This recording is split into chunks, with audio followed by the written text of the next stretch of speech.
shooting diamonds, bitch. I'm a dead man, cause I'm chasing money till I drop. I'm a bread man, stacking up this money till I clock. I'm a businessman, I'll take the consultation if I flop. If I spend a bag, I'll double up, I hit the slingshot. I'm a dead man, cause I'm chasing money till I drop. I'm a bread man, stacking up this money till I clock. I'm a businessman, I'll take the consultation if I flop. If I spend a bag, I'll double up, I hit the slingshot. Yeah, vasodilation, getting money off a pill. Yeah, know my adrenals running, cause I do this for the thrill. Baby, why you not so cool? That please go on the grill. Dinner with his body, then I leave it with the pill. Run a bag here, run a bag there, everywhere. Grace in my hair, bum lit, Lumiere. Pop up on your bitch, cause she said she Wait like my for it. skincare. L straight to W's, I'm pulling up from daycare. Ain't fair, you say it ain't fair. Chill my lawn chair, melting in the sun, sipping Henny, it's a nightmare. Footwear, high sauce, gel soul, let it stress. Fuck exaggeration, let me take you on a time lapse. 3 years since I started rapping, about 300 tracks. 2 years since I started seeing profit, let me last. Last year, to the world, fly out on LAX. Next year, fuck a deal, my mama know I never capped. Dead man, cause I'm chasing money till I drop. I'm a bread man, stacking up this money till I clock. I'm a businessman, I'll take the consultation if I flop. If I spend a bag, I'll double up, I hit the slingshot. I'm a dead man, cause I'm chasing money till I drop. I'm a bread man, stacking up this money till I clock. I'm a businessman, I'll take the consultation if I flop. If I spend a bag, I'll double up, I hit the slingshot. Hey, you a dead man, run a motherfucker, get shot. 100 rounds in the drum, hollow tips, get you dropped. 100,000 in my vein, I'ma use that just a shot. Till a shawty wrap around me, put me in LA lock. Hey, pussy feel like Gyarados, I ain't got no protection. I just need some luck, yeah, I'm not trying to show affection. Nobody think you're safe, but them opinions are subjective. Hey, send me fucking low, cause now I'm trying to get directions. Gold on my neck, 10K, looking heavy. Double D on my tag, got these standards on the semi. My lil' brody, yeah, go get it, he might get you out the handy. You might wanna check your bonds, might it tip like every penny. I'm a rich man, I just bought a foreign at the lot. I'm a sick man, I just keep on dogging bitches raw. I'm a lit man, all this jewelry I got on, but you ain't robbing me, bitch, you got it all wrong. I'm a dead man, cause I'm chasing money till I drop. I'm a bread man, stacking up this money till I clock. I'm a businessman, I'll take the consultation if I flop. If I spend a bag, I'll double up, I hit the slingshot. I'm a dead man, cause I'm chasing money till I drop. I'm a bread man, stacking up this money till I clock. I'm a businessman, I'll take the consultation if I flop. If I spend a bag, I'll double up, I hit the slingshot, yeah.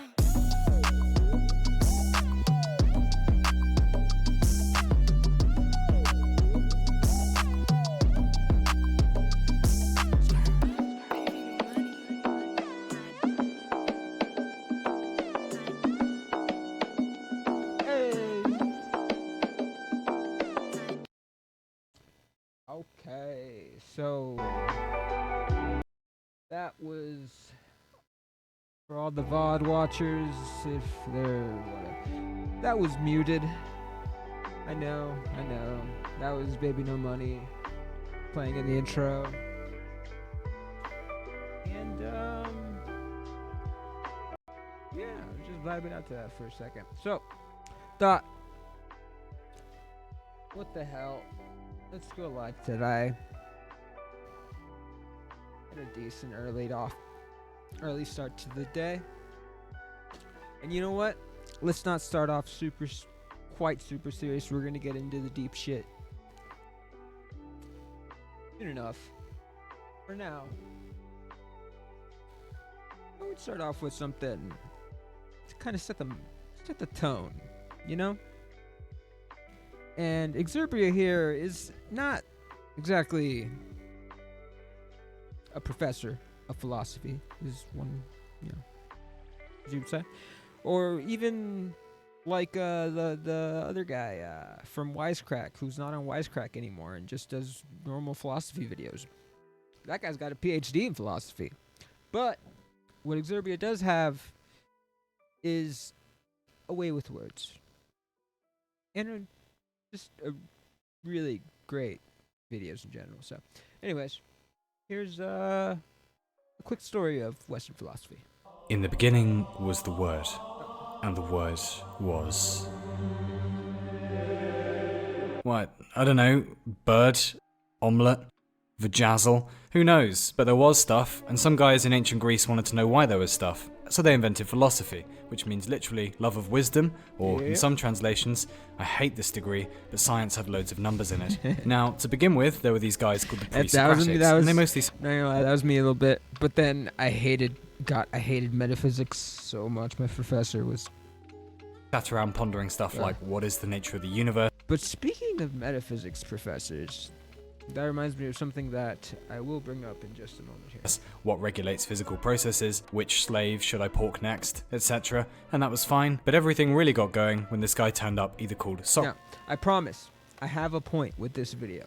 Socrates, Socrates, or as we shall henceforth refer to him, Billy Big Bollocks. He mostly wandered around Greece asking irritating questions, and Athens got quite pissed about this and sentenced him to not living. He also never wrote anything down, but luckily his student Plato did, and crafted a fairly whack philosophy that still shapes our lives today. So let's do part of it really quickly. Mostly gone at this point. This is a cat, this is a cat also. They're all different cats, but we still get their cats, so there must be a perfect cat living in some perfect realm above us that all cats are made from. He also had a student called Aristotle who did nothing that spectacular, just basically shaped, modern logic. Aristotle also argued that what separates humans from the animal kingdom is our ability to reason, and not much else, an idea you will find everywhere in the modern age. Not bad, chaps, and now you're all dead. However, the Greeks left a legacy behind that we still feel today. Stuff like hedonism, which back then didn't mean being a selfish dick, but rather just maximizing your own pleasure and being cheerful. Atomism, which is where we originally got the idea of... A little adjacent to Satanism. Look at those little guys. They're nice, aren't they? And then skepticism, which, well, so I'd like to see some bloody proof for that one, if I'm honest. Anyway, the Dark Ages came along and fuck all happened in Europe for about 1,000 years. Right. Well, I mean, it did. This is where homosexuality became a stigma, and 500 years or 300 years, 500, 300, one or the other years of just ignorance and bending the knee to blind authority. Sound familiar?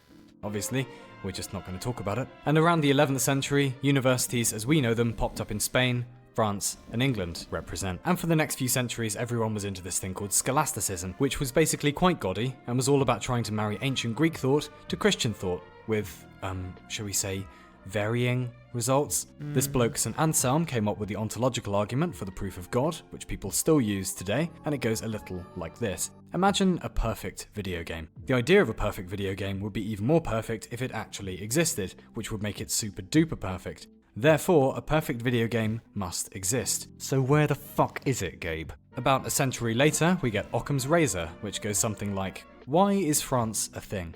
Well, either malevolent aliens came down in the night yesterday, created France and all of its peoples, and altered all of world history in a conspiratorial attempt to subvert the course of pastry forever, or, possibility 2, maybe it's just been there for ages, so maybe it's just been there for ages. The simpler explanation is generally the correct one. The Black Death then kindly wiped out about 40% Aliens. Totally. of Europeans, and everyone got a bit health conscious. Around the 15th century, everyone stopped getting wankered every day and switched to coffee, which maybe contributed to the Renaissance, which literally means rebirth, where we got all nostalgic for the Greeks and Romans again. Columbus discovered some shit. You think maybe a slight drop in drinking of mead and wine and rise and caffeine intake slightly contributed to the Renaissance? You think? I'm sure there's more contributing factors, but hey, we'll go with that for now. Da Vinci drew some shit, Shakespeare wrote some shit, things were really picking up. During the 18th century, the Age of Enlightenment began, and modern philosophy took shape. And if you've ever heard someone yell at a philosophy major, yeah, but if you work in Starbucks, do you really exist? Well, you can thank a single Frenchman for this called René Descartes, or René Descartes. And one of his big ideas was, very, very briefly, let's assume we doubt everything. What can we know for certain? Well, does the world exist? Dunno. Does my country exist? Dunno. Does Gilbert Gottfried exist? Dunno. Do I exist? Dunno. Am I thinking? Yes. Yeah. Does that mean I exist? Yes. Is the answer Gilbert Gottfried? What? No. Does it have a tail? No, that doesn't even... What are you talking about? Then even if everything is a dream and everyone else is fictional, at least I know I'm a thing because I'm thinking, which must mean I think. Therefore, I am? Wait, is it Emma Stone? No, for fuck's sake. Meanwhile, over in Britain, John Locke and David Hume are cooking up this He has a thing for Emma Stone. thing called empiricism, which mostly said, look, knowledge comes from the outside world, not sitting around smoking a fatty and having a think, you idiots. John Locke. The society contract guy. Yeah. There's also some other stuff going on. Thomas Hobbes, who's also British, Oh, wait, no. Was Thomas Hobbes? He's the societal contract guy. There he okay. says humans are nasty by nature. What was John Locke for? John Locke did something else too. And I want to say it's related in some way to Thomas Jefferson, but... And we need the social contract. Adam Smith more or less invented modern economics. And in 1724, Immanuel Kant was born. Oh my god, I who we hate shall Kant. henceforth refer to as Walter Bigwang. And proceeded to I hate Kant so much. We focused on him so much in my metaphysics class, and... oh god. Yes, he contributed so much to philosophy, but my god, is he painful to learn from, especially from a very dense professor who has a huge difficulty doing ELI 5 type teaching. tear philosophy, a new one. Don't be silly, he said. Rationalism and empiricism can work together. Everyone just shut up, read my books, be cool. By the way, humans have categories in their heads which define how they perceive the world and will never be able to experience the really real world because we're not God. If you want to be moral, just act in a way that if everyone did it, it would be alright. And finally, check yourself before you wreck yourself, wash your hands after toilet time, mic drop, choose. This sparked a whole new movement in philosophy called German idealism. The king of that cartel was a guy called Hegel, and mostly they all wanted to know what you can know about objects that we know you can't know anything about. The noble, Because- non-noble, the phenomena. Yeah. We can't know anything about them. Which we'll get into a little bit later. Over in America, pragmatism is getting started, which went something like, alright Europe, lovely ideas, but do they work in practice? If yes, good. If not, then maybe just...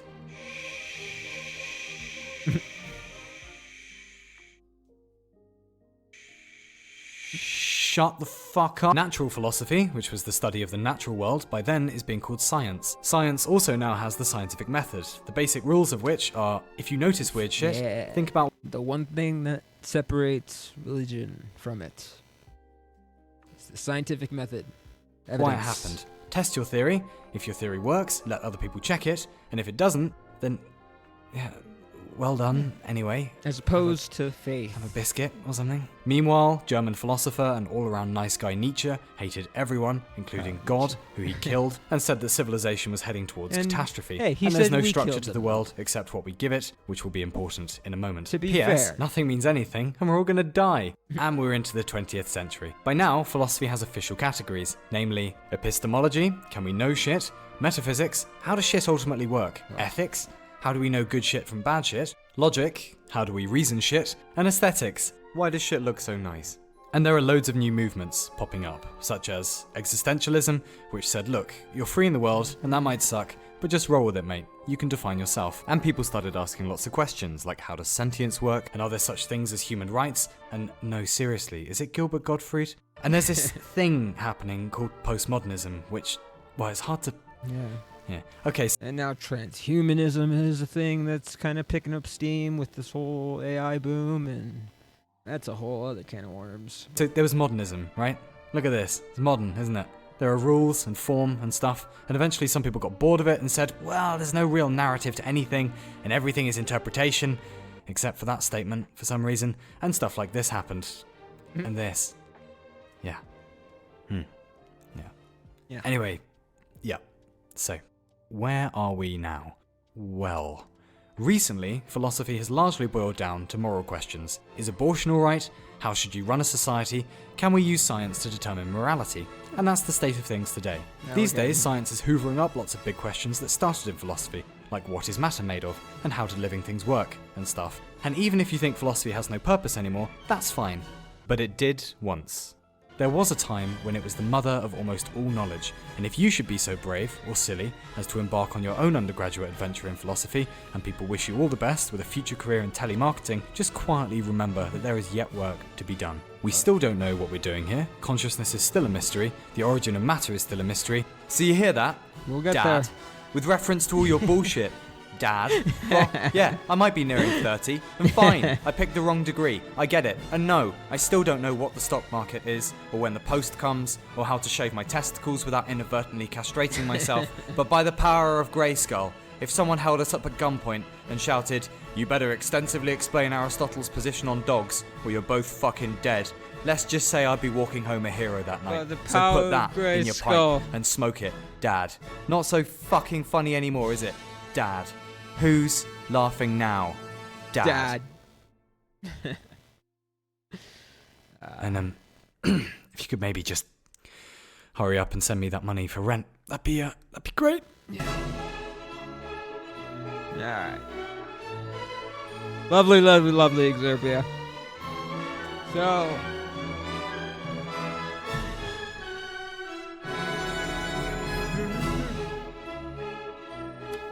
today, we find out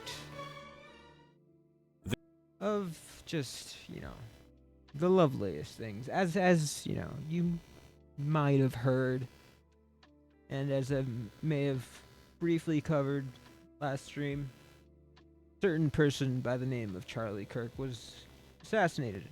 UVU. The other day. And, the fallout has been, to say the least, cataclysmic. And as of just very recently, it seems that this has happened.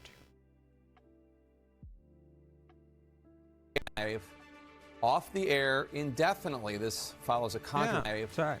Off the air indefinitely. This follows a controversy Jimmy over Kimmel. comments the late night comedian made Monday night about Charlie Kirk's suspected killer and the MAGA movement. Some horrible, obscene comments that Kimmel made. I'll And show their you in just a reaction second. to the assassination. Let's get straight to CNN's chief media affairs correspondent, Brian. You're gonna Stelter. lose your Brian, mind. What is going on? Yeah. Fucking. That's right. This is I hate this fucking racist piece of shit. fast developing this afternoon, Jake, amid pressure from the Trump-aligned FCC. And in the past few minutes, ABC confirmed to CNN the Kimmel show will be off the air, quote, indefinitely. We have not yet heard from Kimmel or his representatives. That's how quickly this has been developing. But let's back up and look at what Kimmel actually said on the program that has caused controversy. No, you know what? Let's back up and let's hear it from him. You know? Yeah. This it? Yes, this is it. Fucking up. Here we are. See What how did he hard the say? president. We hit some new lows over the weekend with the MAGA gang desperately trying to characterize this kid who murdered Charlie Kirk as anything other than one of them and doing everything they can to score political points from it. So far, I mean, I hear nothing controversial. Seems pretty straightforward to me. In between the finger pointing, there was grieving. On Friday, the White House flew the flags at half-staff, which got some criticism. But on a human level, you can see how hard the president is taking this. My condolences on the loss of your friend Charlie Kirk. May I ask, sir, personally, how are you holding up over the last day? I can only imagine. Heartbroken. Just torn apart in pieces. Right? That's what he's gonna say. I think very good. And by the way, right Oh. there, you see all the Oh, he's good. Never mind. trucks. They've just started construction of the new ballroom for the White House, which is something they've been trying to get, as you know, for about 150 years. And it's going to be a beauty. Cool. Yes. He's at the fourth stage of grief, construction. Demolition, construction. Funny. So funny. This is not how an adult grieves the murder of someone he called a... We hit some new lows over the weekend with the Yeah, MAGA okay, gang so what desperately... he says at the very end, this is not how somebody grieves a murdered friend. This is a four-year-old grieves the death of their goldfish. weekend with the MAGA gang. He's at the fourth stage of grief, construction. Demolition, construction. This is not how an adult grieves the murder of someone he called a friend. This is how a 4-year-old mourns a goldfish. Yeah. And this is why he's getting pulled off the air indefinitely. They're yeah, I mean, like they're saying that's not canceled. So, you know, the right prior to this was pretty loud about how much they hated cancel culture, but it seems they've come around. But I mean, that's kind of how it always goes, right? Whenever it suits them. What's this? Oh, it's some other thing. Yeah, I don't know what's going on, but it's going. And even crazier, we have people like won't be used. You hope man, that of all people, saying certain words of actual sense. You hope that Charlie Kirk's death won't be used by a group we now call bad actors to create a society that was the opposite of the one. Oh God, I hate his face. He looks so weird. And he worked to build. You hope that. You hope that a year from now, the turmoil we're seeing in the aftermath of his murder won't be leveraged to bring hate speech laws to this country. And trust me, if it is, if that does happen, there is never a more justified moment for civil disobedience than that, ever, and there never will be. It's insane to me that I am agreeing with Tucker Carlson, of all people right now. Like, because if they can tell you what to say, they're telling you what to think. There is nothing they can't do to you because they don't consider you human. They don't believe you have a soul. A human being with a soul, a free man, has a right to say what he believes. But it's so weird because he's coming at this from a completely different angle than I am. He's saying this from like the conservative angle, as if like, you know, they're the victims here. But not to hurt other people, but to express his views. You hope that. This goes just as much for what just happened to Jimmy Kimmel. Like, I mean, when they're, I think in that same video where they're questioning, where they asked Trump about Charlie Kirk or whatever, Trump says something about going after ABC next. Which, like, the ABC as a network, as a whole. It's just insane. This must be the end of the sentence because I'm agreeing with Tucker Carlson of all people. Like, seriously. What is this world coming to? Yeah. What is this? The Fed. Squarely focused on achieving our... Good afternoon. My colleagues and I remain squarely focused on achieving our dual mandate goals of maximum employment and stable prices for the benefit of the American people. While the unemployment rate remains low, it has edged up. Job gains have slowed, and downside risks to employment have risen. Trump's At the same time, inflation has risen recently and remains somewhat elevated. Being on the news. In support of our goals, and in light of the shift in the balance of risks, today the Federal Open Market Committee decided to lower our policy interest rate by a 1/4 percentage point. 7 hours ago, we also decided to continue to reduce our securities holdings. I'll have more to say about monetary policy after briefly reviewing economic developments. Recent indicators suggest that growth of economic activity has moderated. This guy's kind of a badass. He's like, GDP growth, I love seeing him take on Trump. Rose at a pace of around 1.5% in the first half of the year, down from 2.5% last year. The moderation in growth largely reflects a slowdown in consumer spending. In contrast, business investment in equipment and intangibles has picked up from last year's pace. Activity in the housing sector remains weak. No shit. In our summary of economic projections, the median participant projects GDP to rise 1.6% this year and 1.8% next year, a touch stronger than projected in June. Yeah, surprise, surprise. The numbers aren't what Trump says they are. Who would have thought? You know? I always thought everything he said was, you know, like gospel. I thought this was kind of funny. So Jimmy Kimmel, of all people, it's funny to see him getting, you know, quote unquote canceled right now by Trump. When back in the day, back in the day. Where are we? Hold on. Let me try and find this. It's gotta be here somewhere. Man show. No, I got it here somewhere.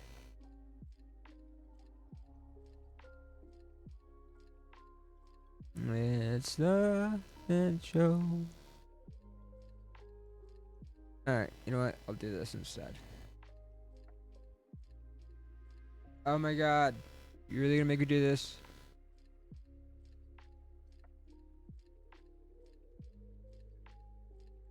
You.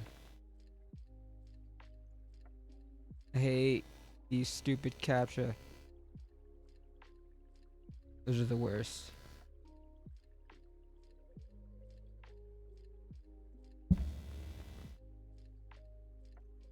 Sneeze. So this is pretty much where Jimmy Kimmel got his fucking start. Show like this. Yeah, in the later seasons, it was Joe Rogan and Doug Stanhope. That's when I stopped watching this. But I used to watch this. It started in 1999. I used to watch this back then. Let's go random one. Right over here.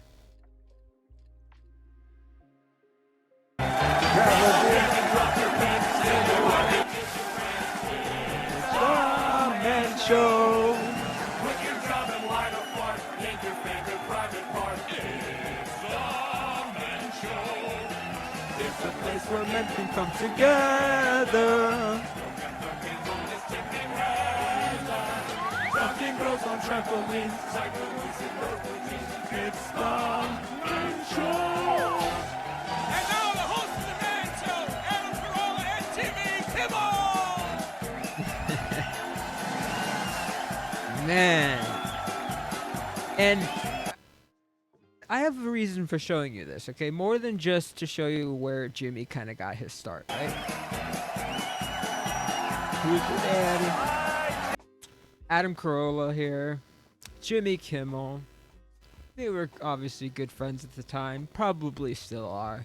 I don't know how much in communication they might be these days. They've both gone their separate ways, doing their own thing. But this is at least how I know of them and their start. And at this time, Trump would have been all for Jimmy. And Fox. That guy's a legend. He's dead for sure by now. Well, it is a special night. Tonight, we focus our Man Show microscope on the institution of marriage. We're not going to watch this whole thing, but the wedding. For the male of our species, a wedding can either be an unpleasant experience you'll be glad to be done with, or a nightmarish sleigh ride into the fiery pits of hell.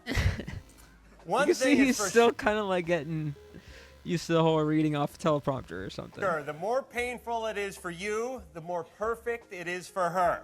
But women don't make it painful. Yeah, this show aged very well, obviously. Intentionally, they do it because they have to. They're conditioned since birth. Every minute they've been on this planet has been in preparation for this one excruciating day. All we know is it's the only night of our lives I'm sorry, I shouldn't actually realize guaranteed sex. Other than that, we are completely uninvolved. This is the time when misogyny was just It was almost not even a known word. It was a joke word that men threw around just as a joke. Completely uninvolved. The little groom on the Feminism was a new thing. Than me. Don't even let your and a male girlfriend feminist take was you just to gay. the wedding. No, he only wants you there to test you, waiting for the moment someone comes up and asks, "So, when are you At least two that's what they getting called you. married?" That's what I'm saying. This is horrible etiquette. Why do people do this, Jimmy? Nobody comes up to you at a funeral and asks, "So, when are you kicking off?" But some jackhole, please hold your applause. Some jackhole will ask, and when he does, she won't answer. She'll just look at you. And God help you if you answer wrong. You come back with a "not in this lifetime" and you're finished. As soon as you get in that car, the hysterical sobbing begins, and the only way to stop it is to propose. "No, really, I want to get married." No, stop. I do, come on. We'll get married. Let's get married. She'll open her day planner and give you the date. Game, set, and match. And then the wedding machine starts. And once it gets going, brother, it goes. Find the hall, print the invitations, book the band. These invitations, you ever try to read these wedding invitations? I cannot figure them out. Got the parent's name at the top. It's in Old English lettering. The date is written out in longhand. I get one in the mail. I stare at it for 20 minutes. God. Like a baboon looking at a thesaurus. Gerald Francis It's not that funny, Samuel III. Who? I heard a guy like. I just want to hear that laugh one more time. Like a baboon looking at a thesaurus. Gerald Francis Samuel III. Who is this getting married? Gerald Samuels, that's one ball. That's Jerry One Ball. Oh! One ball is getting married. Oh, man. Why didn't they put that on the invitation? Yeah, you know what else is fun? Registering. My wife has $2.5 million worth of china in a cardboard box in our garage. The only time I ever see it is when we move. It never gets used. If the Queen dropped by the house, she'd be eaten out of a Frisbee. And yet, I was not allowed to register for the cordless screwdriver. No, but they have to have it. They need the china, they need the ring, and they need the dress. You can really put the wedding day into perspective by the outfits. The bride goes out, spends $3,000 on a dress she's going to wear once. God. The groom rents a tux for $75. That is the whole thing right there in a nutshell. And she'll tell you, $3,200 may seem like a lot for a dress, but don't worry. One day, our daughter will wear it. Yeah? Why aren't you wearing your mom's dress then? You think she didn't see that same sorry, load I of shouldn't crap be in laughing your at poor old this. dad 30 years ago? You want to see something pathetic? Take a look at this. Here. That's me. That's right. That's 11 years and 265 pounds ago. One of more than 5,000 pictures we took that day. Weddings, they are not for us guys, but don't worry. Help is on the way. A little later, we're going to show you how to salvage your wedding, how to make it better. This is our wedding spectacular. Okay, we might watch now, something for the future brides. a good amount of watching. this episode. A very special household hint from I adult might. film stars. Oh, nice. Wait, hold on. Gotta make sure. I'm pretty sure. I mean, this was on Comedy Central at the time. There wouldn't be kids. Hi, I'm Stephanie. Ask like I'm have a to hand down for Jimmy. Okay, cool. Here's All right, we're safe. Just had to do a quick tit check. I'm Stephanie Swift. You know me from such hits as Sweet Little Pervert and Buckle Bunnies. Here's a tip for all the brides out there. You've just had your big day. This is a good way to keep your dress looking fresh for many years to come. I feel like this is gonna be a tip for You'll want to the wrap it in clean, grooms. unbleached muslin or acid-free white tissue paper. Oh, okay, that's what this is.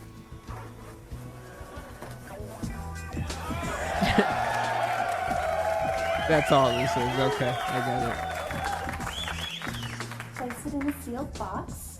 It's just okay. And store it in a cool, dry place, like under the bed. Okay. To hand down We're for gonna move forward. generations. I do. Everybody. Happy home. Yeah. Percentage of men who have tried to talk to their wives into a threesome. Not surprising. You know what? I wouldn't be surprised if this was the same the other way around. Percentage of women who've tried to talk their husbands into a threesome. I don't know about back then, but today I'm sure this number would be pretty similar.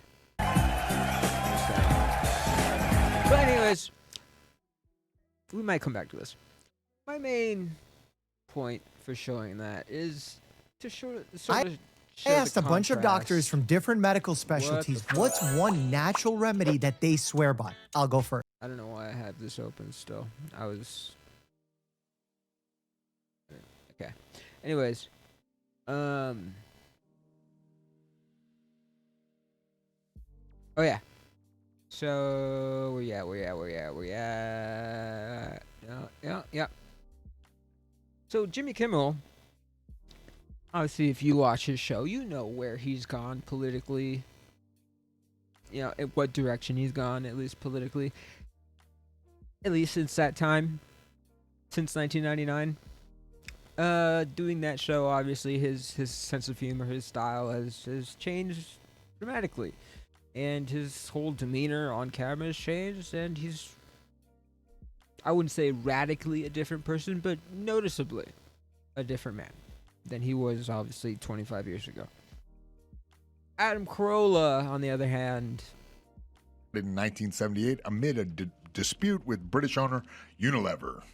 Well, they sold it to a huge conglomerate. Yeah. Well, by the way, what do you think's going to happen when the hippiest, dippiest dudes from Vermont come running this thing like it's some kind of kibbutz for 50 years, and then you sell it to one of the biggest conglomerations? Bayer. They make, Unilever, yeah. I feel like Adam Carolla has sort of become like old man yells at clouds, like old man yells at sky. And while Jimmy has, kind of gone big time. I mean, Unilever probably makes antibacterial soap and bunker busters. Yes. Like, I mean, they have... I'm not going to lie, Adam spends a lot of his time just bitching about liberals and leftism and wokeism. And, like, he's to the point where he's, I'm pretty sure, like, I think either executive producer or, like, head writer for literally the worst adult animated show ever. It's on Netflix. I forget what it's called, but it is the worst. I don't know how you call it. Comedy. Massive, right? Yeah, really and they take over, and there's always a lot of talk about the spirit and keeping everything, and all that. And then some point they start trying to shave a little something off the bottom line, and Ben and Jerry are like, "Well, we have a month where we only give." Mr. Burcham. Oh, that's so sad. Got 3.4 on IMDb. Like, deservedly, to be honest. I mean, I just want to... Let's see if the trailer shows off how bad this is. Tell me what you need. Jump into the first one. Rolling, speed, action. Sawbuck's looking a little chubby wubby. So I bought him Megyn Kelly. Of course, she does voiceover for this show. new food. It's organic and vegan. Dogs are supposed to eat meat. They're descendants of wolves. You ever see a vegan wolf on the Nature Channel? So hilarious. Vegan. Coffee is for closers, ladies. Listen up. Hey, don't make this a prison hug. I make Danny Trejo, don't make him do things like this. heteronormative, cisgendered, white male. Or witch.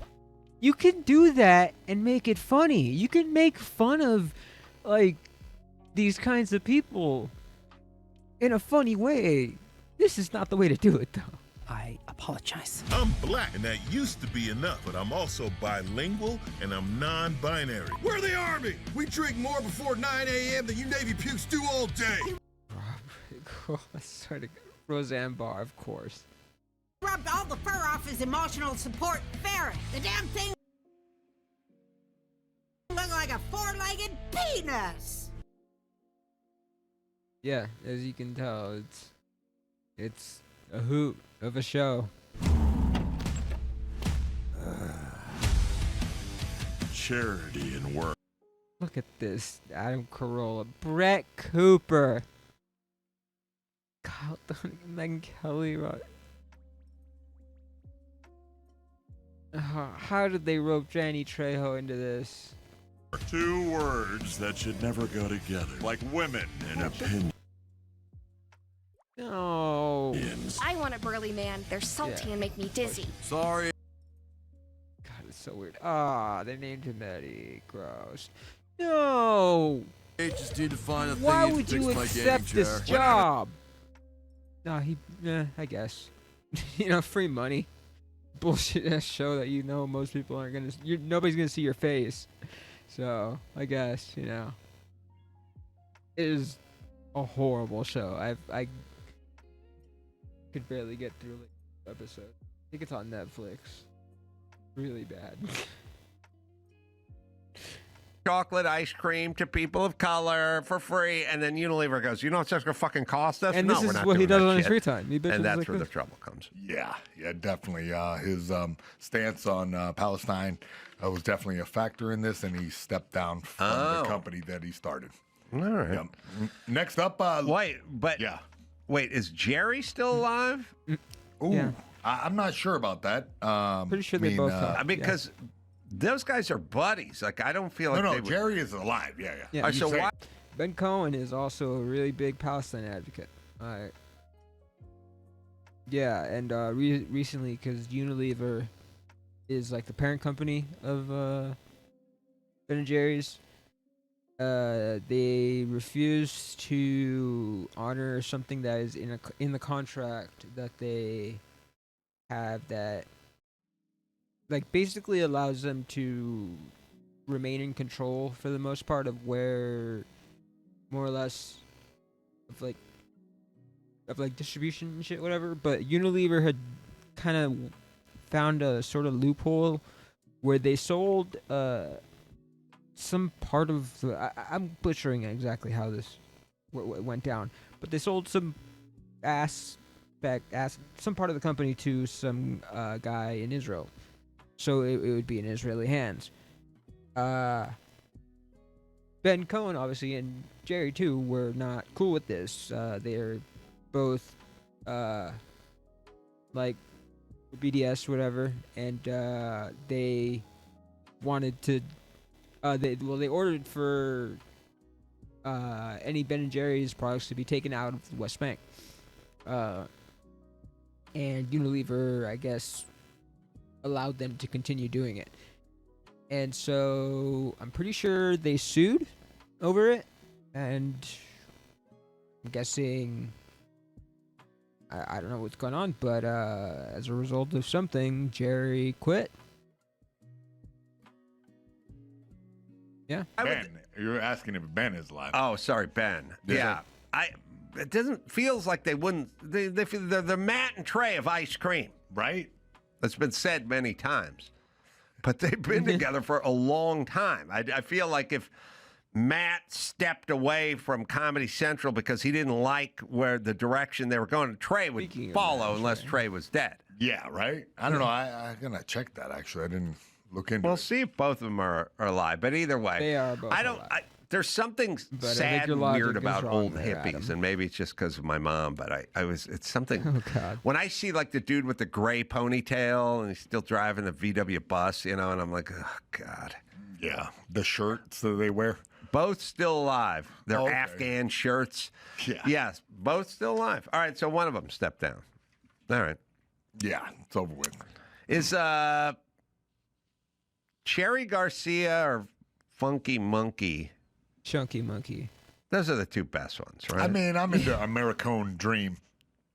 It's not bad. I always went with half baked. Which one's half baked? That's half chocolate fudge brownie and half cookie chocolate dough. chip cookie dough Yeah, that one's pretty dang. mixed together. Feels a little too chocolatey. right? Yeah, the Americone Dream one, whatever, with Stephen Colbert. It's okay. I don't know. Sometimes I'm not a brownie guy, weirdly. I love chocolate. Not into brownies. Can't explain why.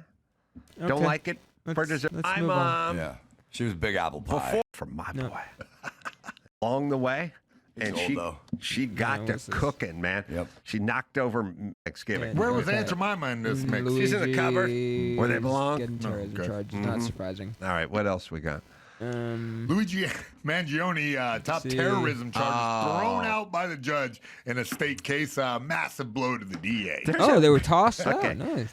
I'm going to be even-handed. Cool. About my thoughts when I'm in charge, okay? I have said many times that we don't have to go into these tough barrio neighborhoods and send ICE in there and go look for the illegals. I came up with a system where they would come to us. And I mean it, and this would work in L.A. The L.A. Coliseum, noon, Tuesday, we just put a big sign that says free cockfights for Raiders fans only, and whoever comes in there, we arrest them. Now, it's not going to all be illegals. Yeah, that's not racist. There could be a couple of white guys in there, but deadbeat dad, fucking flunky junkies. They're going to El Salvador too, is what I'm saying. Like, we don't need all the white people here either. These aren't, if it's noon on a Tuesday, you're not contributing. You're kind of just talking about arresting people going to cockfights. That's it. But you're saying because I think he's implying that because it's cockfighting, it's inherently a Mexican thing. So it's going to inherently be Mexicans that come to it. That's no wonder his show sucks so bad. Like, the logic, it non-existent. All right, what happened? Dearborn's Muslim mayor tells Christian residents he's not welcome. Wait, what? Look, I'll just move on to Dearborn's Muslim mayor tells Christian he's not welcome in a debate honoring a pro-terror Arab leader. Apparently, Dearborn mayor, he says you're not welcome here. It's kind of funny to see where they went, Adam versus Jimmy, on the whole political spectrum. Because he, opposed the square being named after Siblani, who apparently is a Hamas supporter. Yeah, listen, there's lots of Christians who live in Dearborn, and they had to flee their country in the Middle East to get there, and now they're feeling it when they get there. I don't... tons of Muslims setting policy in I feel like something racist is about to come out of his mouth. your city or state or your nation is not going to work out. That's all, because they're not here to...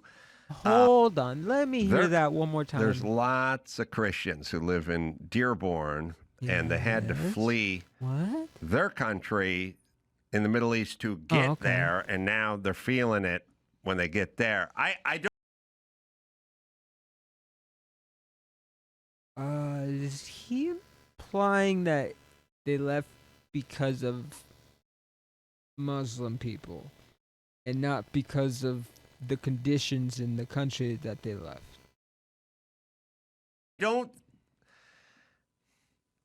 Tons of Muslims setting policy in your city or state or your nation is not going to work out. That's all, because they're not here to blend in and assimilate. I'm sorry? That is just absurd. Like, oh my... Like, if this was like 100 years ago, he'd be saying this about like Italians. Yeah, the Italians aren't here to fucking assimilate. They're just here to fucking make their fucking noodles and fucking salsas. Their shit. doctrine is very, very clear. All right, you can clear. Like, that's just it's in that. I don't. The I don't screen know if even how to you respond like. to that. But we'll hear. No, sorry, not that screen. My little screen. We'll listen to this fella. Obviously, he would roll his eyes at somebody calling that racist, but it's just is. He's gonna, bombed the embassy in Beirut, and including many Americans. So I just feel it's quite inappropriate. You are an Islamophobe, and although you live here, I want you to know, as mayor, you are not welcome here. And the day you move out of the city, hell yeah, no. In that context, hell yeah, I agree with him. Fucking a parade celebrating the fact that you moved out of the city because you are not somebody who believes in coexistence. Yeah. All right. First off, I think we found the fourth Jonas brother, because that dude had more Jonas brother in it. Move on. Throw him a tambourine. If he wasn't Muslim, if he was just a regular 31-year-old dude, he'd walk around saying he was Joey Jonas and getting his dick sucked. What does this have to do with anything? But he can't, because he's studying the Quran. Hamoud Jonas, actually. Hamoud Jonas. What yeah, the one they don't talk about. And this is why you have a failing podcast while Jimmy Kimmel is on fucking national TV. Yeah. I want you to meet my friend Cooper Manning. Oh, you don't know that Manning? Oh, this is the other Manning, brother. And that's just a white dude. Yeah. Yeah. Hilarious. That's hard to watch. Sorry, Adam. I can't do any more of that. I'm going to go here. Today's the last. Papa Meat's much prettier face to look at anyways. But, yeah. Oh, actually, I did kind of want to look at this. This kratom. So, more on the things that I give a shit about a little bit more. This game looks really fun and I really want to play it. No, I'm not human. I might tomorrow, but we'll see. We'll see about that. We'll see. Because I got an appointment with my fucking therapist at like 5, so. If I do stream tomorrow, it'll be after 5. It's probably gonna be like an hour. Probably it's sometime after 6 or 7, maybe. We'll see. We'll get to it when we get to it. But let's see. Before we get into that, though, Rico charges for the left. Problems with mind uploading. I aged that. We'll keep this for the fun half later on. Weaponization of therapy speak. Now, there's something I wanted to do with it. Oh! This is Dean's episode. Oh, is he actually live watching this? Okay, because I don't want to watch the episode because I'm actually it's not going to horrible. entertain another deflection. Like, we talked about immigration Oh, policy he's there for just a little bit. It wasn't a. He's just debating MAGA people right now. Oh, is that all he's been doing all day? You know, like I said, like I don't agree with everything he says. I don't think, you know, when you bring up these points, like, oh, well, you agree with this, you agree with that. I don't agree with everything that he does. You know, just like you probably don't agree with everything that Biden did. You know, same thing. So when you bring up these points, you know, I'm not saying I agree with them. I'm not saying that. I do want but to hear a little bit at the of same this. time, I didn't think that. So first of all, I didn't think Biden was fit to run our country. I think, I mean, obviously, I mean, he was sick or something was going on with him. I appreciate you guys for letting me know that BPD is not bipolar. Correction, not BPD, bipolar. Go ahead. Okay. Anyways, so, you know, I didn't think Biden was fit to run our country just because of, you know, his mental state. Yeah. I think that he was, you know, not very, I don't know how to explain it. He just didn't look right. So then that's why he stepped down and Harris went. And I just didn't hear enough from Harris during her campaign that would be like, oh, I want to vote for Kamala Harris. You know, that's just me. I did. I know. You know, that's just me. That's just me. Well, I think you that know? you just didn't do like sufficient research, right? I think that like the Odin or like the burden would be on like the voter to do their research about the candidates and to make like an intellectually informed decision in the ballot Dean. box. And if you're just more so telling me that you didn't do that research. Also, you are didn't- people commenting on my second post? I'm sure that because people Yeah. keep like saying second post on the comments. Why did you and I cut me really off? don't want- I'm sorry. I just was kind of freaking out that people were commenting on my second post. People kept saying second post. I don't know what that means. Am I getting canceled or something right now? Like, why do people keep saying second post? Don't go look at it. It's just don't entertain it. It's just What do you mean don't look at it? It's What just- are they, it's what are just they dumb. It's saying just on my Okay, come on. What are they saying on my post? What No. Keep moving. Do not get the chicken Oh, yeah. sandwich from Advanced Auto Parts. Then it's a picture of you grabbing Yeah, your don't get it, booty, bro. kneeling like in the driver's seat of your truck. don't get it. Don't get it. Oh wait, I actually have a question. How old are you? Uh-oh. Say what now? Sorry. How old are you? How old? Who? How old am I? Yeah. Come on. 21. Ooh. I'm a senior, Pat. What do you mean? It Don't? sounds like Darn a it, I was about to run a lie, point on you because I see an anxiety pin in that second Oh, post. yeah, I'm there. 21. I was about I've been to 21 run an argument on you. I was about to run an argument on you. Never mind. Oh never no, mind. I'm 21. And you also just said senior. Senior in college? Yeah. Awesome. All right. So yeah, I want to go back to the conversation here. I think that the burden would rest on you to like do your Really research and nice. figure out like the campaign of the policies of the people that are running for the presidency. That seems to make sense to me. And you're telling me that you didn't do any of that research as it related to Kamala Harris, so you just kind of voted for Trump. And virtue of that fact, I think that was an incredibly like bad decision. Maybe Yeah, like some thanks. things that we could talk about here are like how absolutely devastating Trump is for the economy.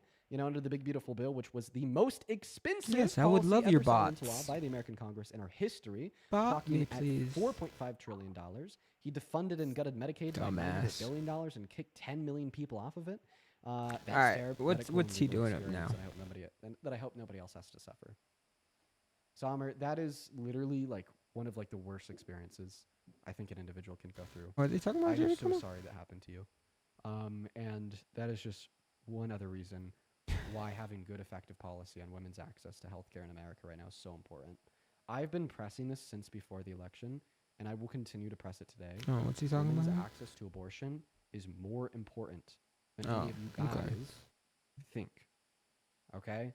It is like one of like my main priorities of things that I think I need wonder to why be they're saying immediately Rip addressed in Kimmel. this country.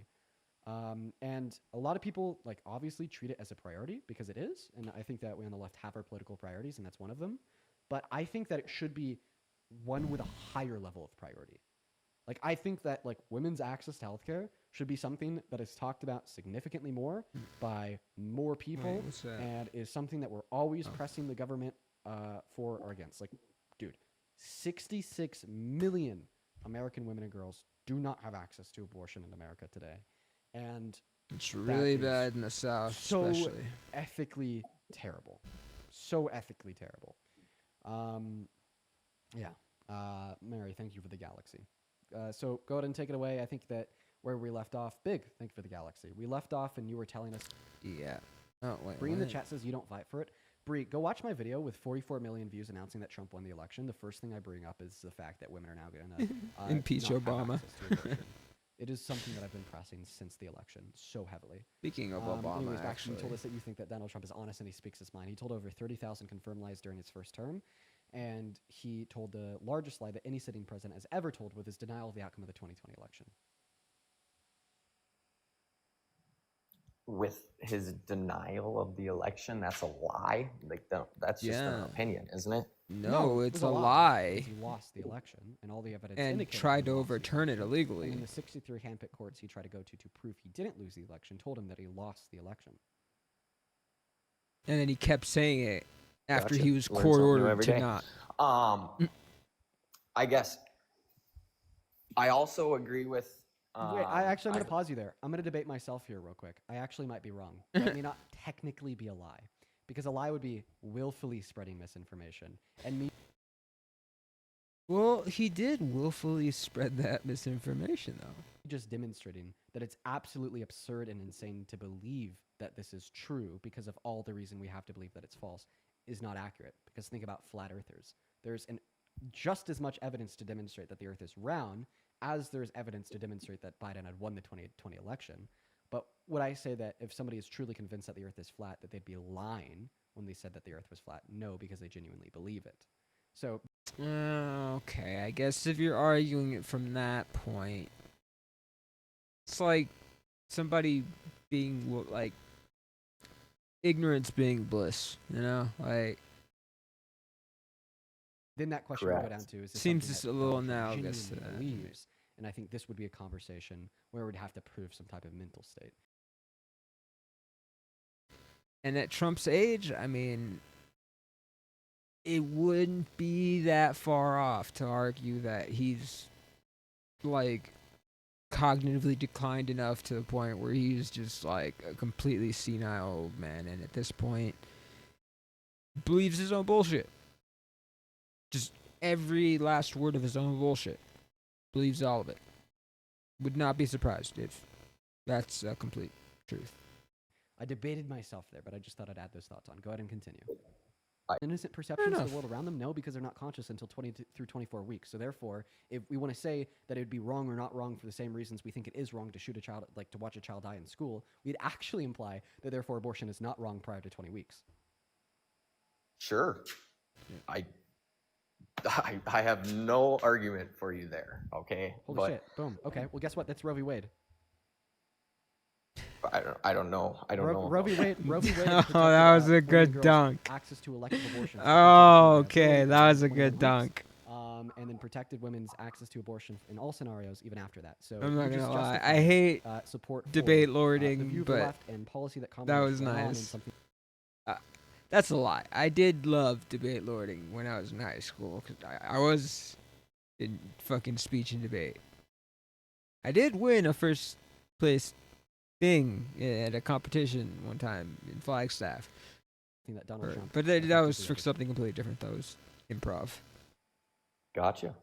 Hey, I've never been one to say that I'm always right. Did a skit. Anyway. I did a skit with a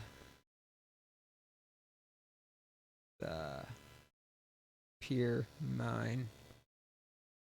It's like a skit of we killed somebody and we were going to like bury the body or something. It was fun skit. Yeah, we got first, but it's fun. Anyways, and so when this is what this motherfucker's saying now. Always very convenient when he comes out with his statements. You think? Here, not just our current president, but his aides, who have a history of calling political opponents vermin, enemies, who need to be targeted. That speaks to a broader problem that we have right now. And something that we're going to have to grapple with, all of us. Going to have to? As if it's a new thing that's just happening? It just kind of popped up recently? Like this wasn't a huge thing even during your presidency? Like we didn't all watch you fucking cry while you were announcing the shit in Sandy Hook? Whether we're Democrats, Republicans, independents. He's so full of shit. He's such a fucking letdown. We have to biggest recognize fucking letdown my fucking liberal life. Oh man. On both sides, undoubtedly there are people it felt like a who betrayal. are extremists and who especially say when things Bernie that are ran. contrary to what I believe are America's core values. We could have had Bernie right after him. But I will say that those extreme views were not in my White House. I wasn't embracing them. Fair enough, but you did nothing to stop the fucking Republicans from progressing their agenda to get to the point where they are now, though. You could have done so much more when you were in office. You had a super fucking majority. We could have fucking universal healthcare right now. But you decided to bend the fucking knee. Because at the end of the day, what you all fucking care about is capital. You're a neoliberal at the end of the day. That's what you fucking are. I wasn't empowering them. I wasn't putting the weight of the United States government behind extremist views. Yeah, you were just putting the weight of the American government behind capital, behind corporations, instead of all the people who were losing their homes in the 2008 crash. And that all these fucking is- stooges fucking cheering for him like he's a fucking savior. When we have the weight of the United States government behind, He's got, I don't know, he pisses me off now because he's living a total life of comfort right now. He has nothing to worry about. He is fucking living the life of a fucking king right now. He's got security. He's got fucking, what's it called? Secret Service detail for the rest of his life. His kids are set. Like, they can do literally anything they want. If they want to go to the politics, they can do that. If they want to go to entertainment, they can do that. Like, he's got nothing to worry about. He's just doing this because he got probably nothing better to fucking do. He didn't give a fuck. extremist views, we've got a problem. And so your original question is, are we at an inflection point? We're at an inflection point in the sense that way beyond that. We're way we always beyond have to fight for our democracy. And we have to fight for those values that have made this country the envy of the world. And there was a time where you could say we were still fighting for our democracy. In a majority. But it's to a point where we're not just fighting for our democracy anymore. We're fighting to stave off fascism from further solidifying itself into our society. That's where we are now. I often say democracy is not self-executing. It depends on us as citizens, regardless of our political affiliations, to stand up for certain core values, because you're one otherwise we may not have them. Yeah. You're one to fucking talk. You're one to fucking talk. Thanks for the healthcare, I guess. The little healthcare I have. That I have the chance to lose, like, next year, I think. And other people will definitely lose by next year. So. What is this? What is wrong with Twitter? Everyone, just do your fucking dishes. What the fuck? Why am I don't know what I'm looking at. I feel stupid just for having looked at that. Before I leave, I want to try the hippie jump bonk. What? You can do it. I'll show you how to do it. Okay. Are you doing it so you can call the video like That was a viral clean stupid skateboard ass trick Dan did one hippie time. jump. There's like a TikTok out there that says it's fake. For real? Yeah, and I refuse to refute it. I think it's really funny. Not really popping it up hard, so it's gonna bounce a little low, but it'll still work. Yeah, you want it kind of like that. Because the closer to the back truck, the more it's gonna hang up. Wait, is he only gonna hippie flip one of those?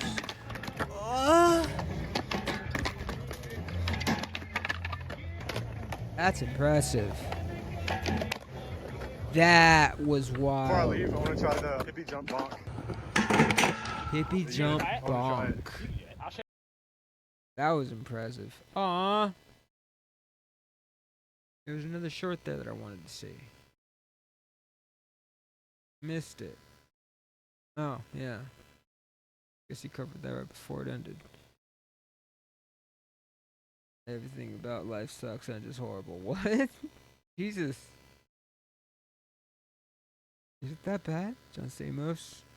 Oh, yeah. I forgot John Stamos is a fucking kick-ass drummer. We're definitely watching that. Hold on.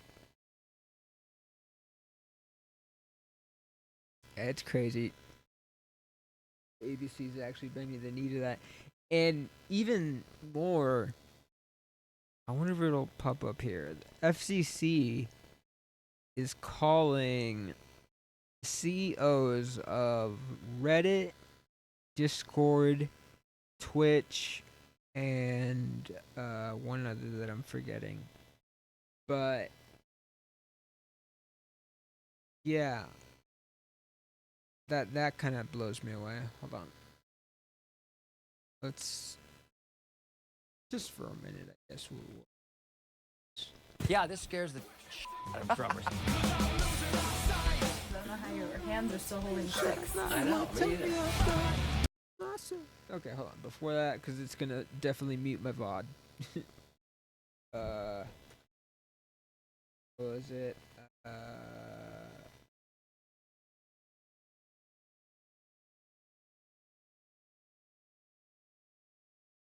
Oh yeah, and Steam. That's what it was.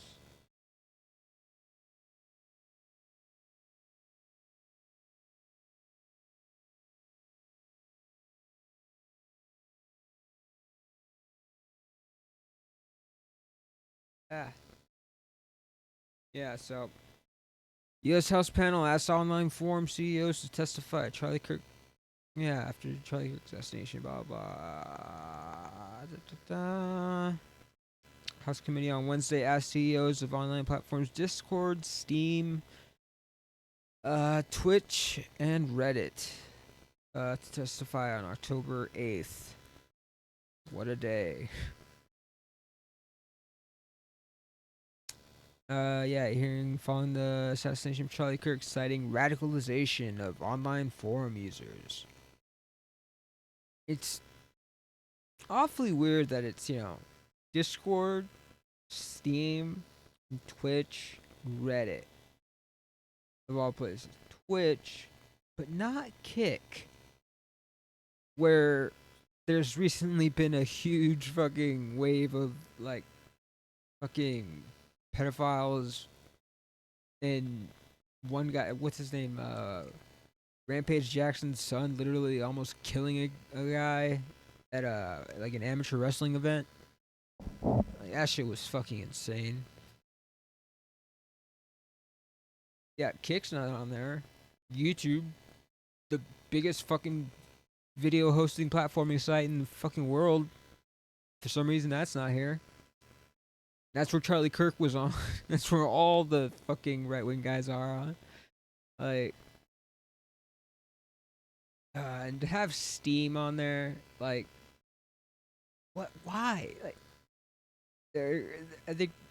I'm guessing they're coming at it from the whole video games cause violence fucking angle again. And then Discord is just, it's I don't know. It's a community. It's its own social media platform, obviously too, but it's hugely important for all sorts of communities. Because, more than just for gaming, big time. It used to fucking. Before they really cracked down on it, it actually used to be a pretty major hub for buying buying illicit substances. At the time weren't illicit, but yeah, they would have been considered gray market substances. And speaking of gray market substances, that brings me back to this kratom. Kratom is not a gray market substance. It is, it technically kind of is. It's considered a supplement, thankfully, at this point, so it gives it a little bit more protection than the gray market substances that I more so have in mind. But this 7-hydroxymitragynine is it's an alkaloid of kratom, alkaloids in cannabis, whatever others or whatever. 7-hydroxymitragynine is the main alkaloid. 7-hydroxy is the second most common alkaloid and the more potent opiate of the two. Mitragynine is a little more like It has properties like a medication that they use for people addicted to opiates called Suboxone or buprenorphine. So mitragynine is a what they call a partial agonist. It unlike full agonists like heroin, methadone, and most opiates, which that fully activate the receptors in your brain, specifically the what's called the mu receptor in your the mu opioid receptor. That's what's responsible for like euphoria and the pain relief and all those good and fuzzy, beautiful, great feelings that you get from opiate use. Partial agonists only, as in the name, partially activate those receptors. And mitragynine is the only, so far, the only known organic, naturally occurring partial agonist. So that in itself is pretty fucking, like, important. 7-hydroxymitragynine is kind of in between. It acts as sort of a weak full agonist, but it does also... I mean, it's a partial agonist, but it also sort of behaves like a weak full agonist. So for what I don't know, there's not enough. There hasn't been enough like study done yet to, like, I guess, support what I'm about to say, but at least from experience, taking kratom and Suboxone together does not induce what is known as precipitated withdrawal. When they're initiating you on Suboxone or buprenorphine, they will tell you to abstain from any sort of opiate for at the very least 12 to 24 hours. And it depends on the opiate. They usually say 12 to 24 because most opiates have a half-life of around 4 to 6 hours. So by 12 to 24 hours, it's mostly out of your system. And you need it to be out of your system because if any of that is still kind of floating around in your brain and attached to your receptors, because buprenorphine, Suboxone has what's called it has a higher affinity, which means it has like a higher, like, think of it like a magnetic attraction to the receptor in your brain. So it has like a much stronger attraction to that receptor than pretty much all opioids. So anything in that place, if you suddenly introduce Suboxone into the body while there's something still occupying those receptors, because of the affinity of buprenorphine, it will rip the other opiate out of the receptor and to replace it. But instead of replacing it, because it's not a full agonist itself, it will only partially activate it and put you it'll send you into withdrawal, essentially. But with kratom, at least I suspect, and from just like seeing other people's experiences too, it seems that it being also a partial agonist, you can take them together. And so I know people and have and have suggested to people that have been trying to get off opiates, tapered themselves down to a certain point or whatever, and tried to switch over to kratom, but need something that's like, because kratom that's something that has a short half-life, so you have to take it multiple times a day to stay a while. So sometimes people want to switch to like a low dose of Suboxone, so you only have to dose like once a day, once every other day. And the great thing about kratom is that if it was studied a little bit more, mitragynine was expanded on a little bit more, maybe some analogs were developed that were also partial agonists, they would be really great adjuncts for helping people to just initiate with or just get started on Suboxone. Because the biggest issue with starting people with Suboxone is that 12 to 24 hour window. Just getting to that in itself is hard enough. Like, for some people, they can't go more than 4 or 6 hours without a dose. It's some people are really bad. And so recently, I know I've talked about this in the past, but in 2018, one of the first studies came out of a Malaysian university where they finally isolated mitragynine out of the plant matter, out of kratom plant matter. And since then, they've also isolated 7-hydroxy mitragynine, and they've seemingly developed a way to make it synthetically on bulk scales, to the point where now it's showing up in all over smoke shops and gas stations, and it's even getting banned in states. And it's becoming a problem to the point where the DEA is starting to take notice, and it's bringing negative attention to kratom again. There's been negative attention brought to kratom before. There have been scares in 2018, I think, too. There was a intent to, like, a notice of intent to schedule kratom, which thankfully was, like, there was protests that went on, and it was rescinded. But yeah, this is a little bit more. So this is a little more worrying because these are actual analogs now. These are full-on gray market substances that are gonna start getting put on like scheduling lists, and then they're gonna start being traded on black market. So yeah, this. So kratom and the 7-hydroxy problem. Kratom plant. It is advertised and sold under any form you can think of. Organic kratom powder, kratom teas, kratom extracts, products like feel-free shots that have become super controversial lately. All that stuff that he's talking about, if it's not a powder, it's an extract. Or if it's in pill form, usually that can sometimes either be one or the other. There's also UEI, Ultra Enhanced Indo, whatever, which is just regular powdered leaf that's been enhanced with extract powder, and that for the most part is fine.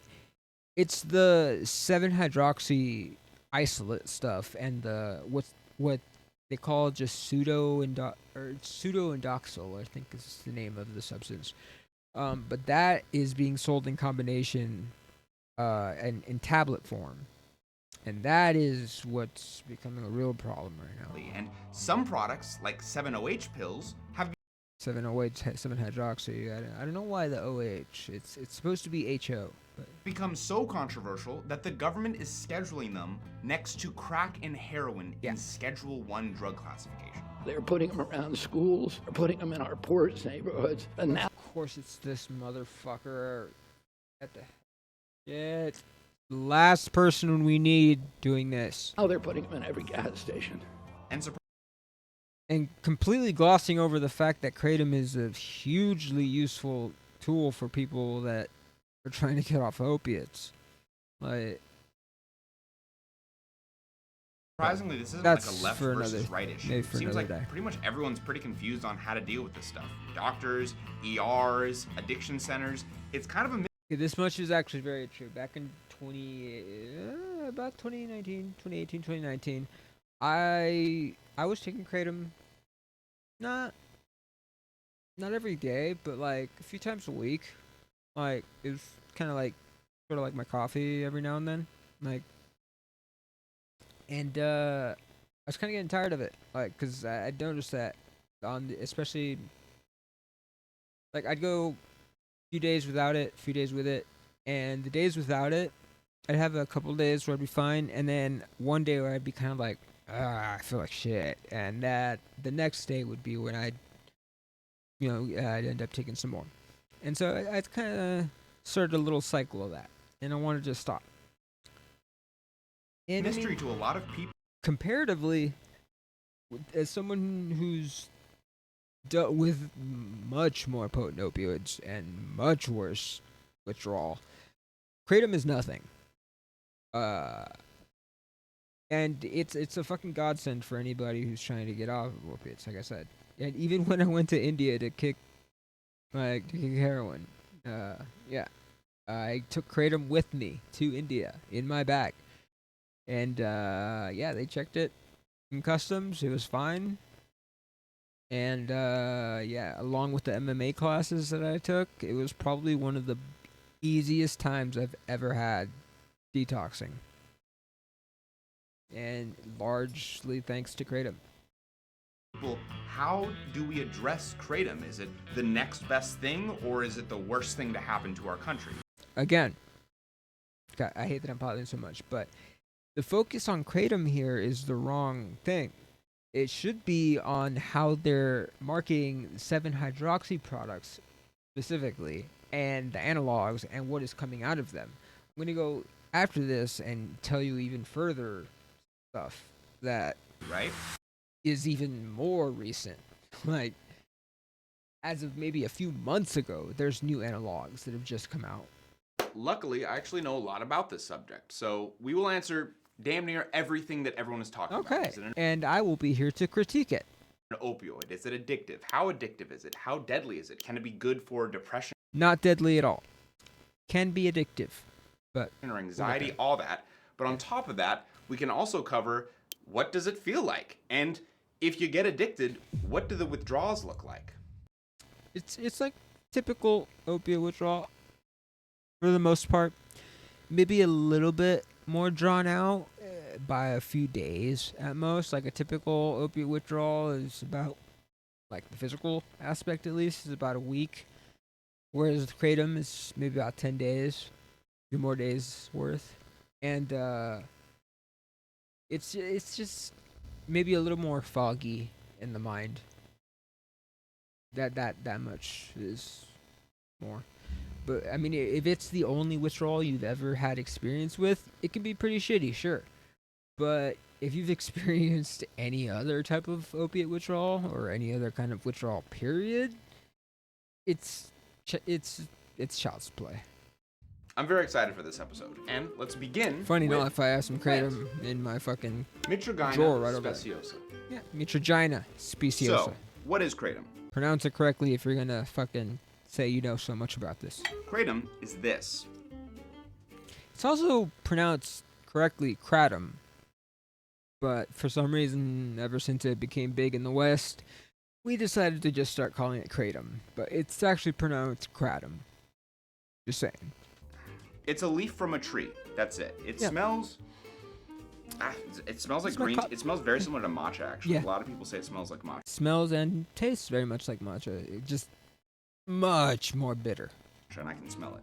Extremely So this tree, bitter. the kratom tree, is native to Southeast Asia. Think Yes. of Yeah, and he just showed you two different types. That's. Oh, hold on. Sorry, I'm skipping too far. Come on, keep going. Right there. Okay, so that is a red vein, and you can see the red vein going down the middle of the stem. This is what they pick. So they call them strains. They're not really strains. What they are is really just the time that they pick them. They're the white strain, the white vein. There's white vein, green vein, and red vein. And then there's sub-strains that maybe we'll go into a little bit later. He might go into it. But yeah, the red veins. I'll start with white. White veins have the lowest concentration generally of mitragynine, and especially the lowest concentration of 7-hydroxymitragynine. They have a much higher concentration of other alkaloids that tend to be the more energizing ones, and that's why people that like bodybuilders and stuff, people that a lot of just people who do weight training and stuff will often take either white or green veins. Green Malay is a pretty popular one because it's like a sort of in between red and white, and it's a decently good duration, whatever. Green vein, like I said, in between red and white. It's got a little bit of both. Got some decent pain relieving some aspects or whatever, and it's decently energizing. Probably one of the more popular kinds, whatever. The red vein are definitely for if you're looking for pain relief. That's where the highest concentration of mitragynine and 7-hydroxymitragynine are. And from there you get into the sub strains, whatever, like the brown or chocolate strains, which is just a fermented, basically fermented leaf. I don't know the process exactly. They keep it kind of tight-lipped how they do it. Most of this is, by the way, done in Indonesia. The plant itself is native to Thailand, but ironically, it's illegal in Thailand, even though it grows natively there. That goes back to way back in the Opium Wars. That's a whole nother story, but yeah. Is native to Southeast Asia. Think of places like Native to Thailand specifically.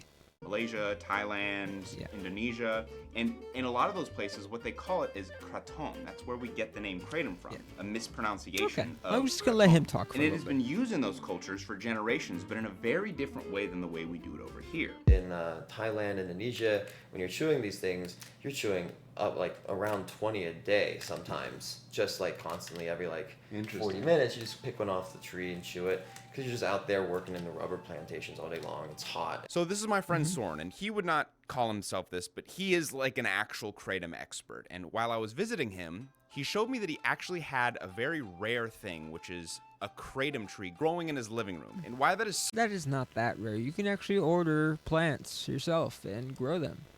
so rare is because the kratom trees you really only find usually in Southeast Asia because they're very sensitive as far as humidity or as far as dynamics of temperature. Like they're kind of fussy, but he had one growing in his house. And so I thought, what a great way to start this video as demonstrating how kratom is originally They do take a very long time to grow, though. Like you said, they are trees.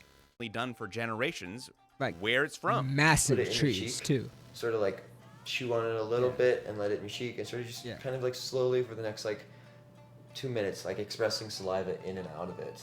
Cheers. It's a treat, chewing kratom leaves. It is. It's a special. Oh, that's disgusting. Yeah, it's very bitter. Find the leaves to be It's kind of an acquired taste. Yeah, stimulating. That's what I'm getting right now. Yeah, stimulating. It was giving like try not to puke, really. It tastes bad. It is very bad. Very, very bitter. Bitter is shit. Maybe a little sour, like a weird, but the reason people in Indonesia or Thailand chew on kratom is very similar to why people in Peru chew on coca leaves, or why in America we might drink coffee. It's kind of the thing that you do to help you operate through the day. Kratom is said in Southeast Asia to have stimulating or energizing effects while also being sedating at the same time. Yeah. And in higher doses, it becomes more sedating. Yeah, in lower doses, that's one of the things that is kind of interesting about it. With most opiates, obviously, with any dose, the higher dose you get, the more sedating it's going to be. And no matter what, with most opiates, at just about any dose, it's got some level of sedation and whatever. For some reason, with kratom, it obviously because of some of the alkaloids in it, in lower doses, mitragynine and 7-hydroxymitragynine don't have the same impact to overtake the effects, and so you get more of that energizing effect. And as you start stacking that, you eventually get more of the analgesic effect, more of the opiate effects. So more of the mitragynine starts hitting that mu receptor in your brain. But because of that, I'm pretty sure because of it being a partial agonist, there's sort of a ceiling effect to it. So there's a point where you can only get so high off of it. Like after a point, you're just gonna throw up. Like you just get nauseous. also help with your pain. So if you're working in the rubber field or working a manual labor job where you have just body aches and pains, it will help you just gradually deal with the day and get through the day. But when kratom came to America, it changed a lot. But do you know who hasn't changed a lot? Today's don't. Nordspor. Today's sponsor, Hey, Nordspor. I have used Nordspor many times. I'm actually gonna let him. This is actually a really cool one for me. I've been a fan of Nordspor for literally years now. I remember Same. learning how to grow in a mono tub. Same. Watching their Hey, yeah, this guy and God, what was this? There's another guy who I really loved watching also, who I learned how to make mono or my first Martha tent with. But yeah, Northspore is really great. Yeah, I also learned how to make monotubs. I have one that looks just like this. old YouTube video about how to grow in a mono tub. None of your business what I was growing in a mono tub. Yeah. I need a Anyways. sponsor, and he's like, "Yeah, I got you." Like, this is not a big corporation. Like, Matt, thank you so much, by the way. Thank you so much for helping me out. So All click right. on the link in the description, or just go to northspore.com and buy yourself stuff. Yeah. Tell them I sent you. If you're into mycology, Northspore, baby. Bye-bye. So when a lot of people started hearing about kratom, and including myself, it was around the 2010s, and it was kind of this nerdy internet Reddit thing. Like it was like this, people would talk about it on forums about, oh, you know, it's this, you know, natural plant and all that. But it was kind of all over the place how people. Yeah, at first it was kind of annoying to me how in denial people were about the potential for dependency on it. Like, if you so much as implied that you were even slightly dependent on it or felt like you were addicted to it, if you were in some sort of, like, I was in a lot of kratom groups on Facebook, like, in the early 2010s, and just, like, if you so much implied, like I said, you could get kicked out of so many groups to the point where I got so annoyed with it where I started my own groups where I was like, I don't know. I tried to be really on it and encourage people to be more open, but kind of just wasn't happening. But eventually it happened on its own, little by little, because, you know, the reality of it is, use anything enough, you're going to develop a dependency. And when it's something that's hitting your mu opioid receptor and you're doing it consistently, we just have all the scientific information in the world to know that is going to cause some sort of habit. Talked about it and how it was advertised. You would have people say that it was very sedating, that it helped them sleep. Some people said that they used it for their anxiety or their depression. Yeah. And then some people would say it's really stimulating, like it's almost like coffee. People would say things like, well, it's in the Rubiaceae family. Yeah, it just all depends on what kind you were taking. White, green, red. There's a yellow vein, gold vein, whatever. Those are substrains of the white and green. Yeah, so. Which is where coffee is. So, like, it's related to coffee, which... It is. So is Ipecac from the Amazon rainforest. That's also in the Rubiaceae family. So that doesn't really mean much, but okay. Yeah. But the really cool thing was, and this is Fair. a bit of an ethnobotany 101 type of thing, is what was happening with kratom at this phase of this, we didn't know how to deal with it, is actually exactly what happens in every culture every time a new substance is introduced. It's like a phenomenon. Okay, but this wasn't exactly a new substance. It was for here in the West, but this was not a new thing over in Indonesia and stuff. It's since the early 2000s at least, and especially since the 2010s, become a huge industry, especially in Indonesia particularly. There's one guy that I've known since at least 2011 now. I'm still in contact with him since then, has had the same kratom business. Yeah. What happens is when you introduce a new plant drug or a substance, whatever, to a... And real quick, the reason it was first made illegal in Thailand was because it was interrupting the opium trade at the time, which the fucking British tea company or whatever and shit, they had obviously a monopoly on. And because at the time China was trying to get control of their opioid crisis, they tried to ban it, and people, there was the same issues with opium use going on in Thailand and stuff too, and so people started using kratom to try and get off of the opium, and they eventually started passing legal legislation to ban kratom in the country where it grows naturally. So it's kind of, it was kind of stupid because it's literally impossible to do. culture that hasn't been exposed to it yet. The culture doesn't know how to use it yet. One of my favorite examples of this is actually with methamphetamine and like Adderall and like amphetamine class of drugs. Amphetamines were invented. And I don't know about that, because look, in Africa, there's a plant called khat, K-H-A-T, khat. And the main alkaloid in that is cathinone. Cathinone is only a few molecules off from amphetamine. They have very, very similar effects. And on the gray market and the black market, the vast majority of stimulants are cathinone analogs. In the early 1900s, and when they were first invented, they were used for a million things. Narcolepsy, depression, asthma medications. Sometimes they would use them as congestion, like there's like nasal sprays that have speed in them that helps people with their congestion when they're sick. They even tried to use it to treat alcoholism, and then it slowly... Heroin at the same time was also, well, it was diacetylmorphine. It was invented by the Bayer Aspirin Company. But yeah, it was also marketed at this time.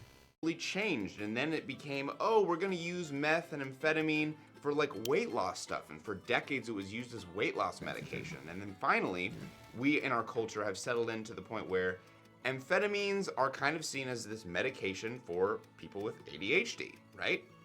Why did I say it like that? ADHD. ADHD. It sounded weird. But do you see the similarities with kratom?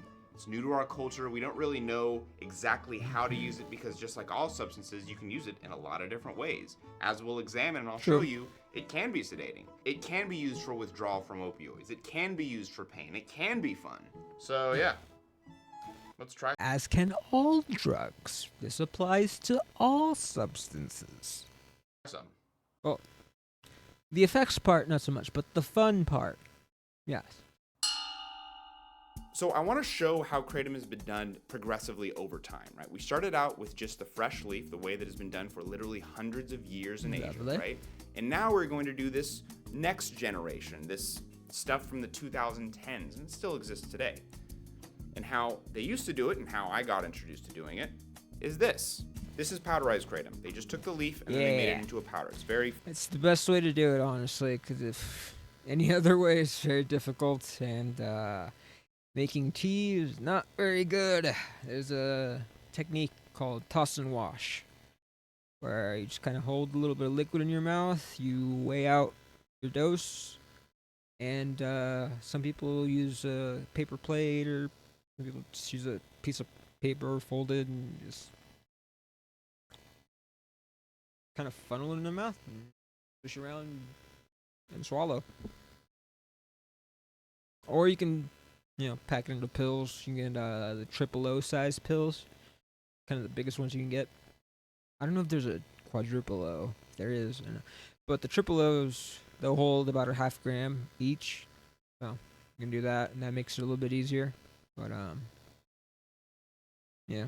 Fine powder similar to matcha. Now you'd think that doing the fresh leaf and then just drying it and then powderizing it wouldn't change much, right? It's the exact same thing. Makes nothing big added difference. to this, right?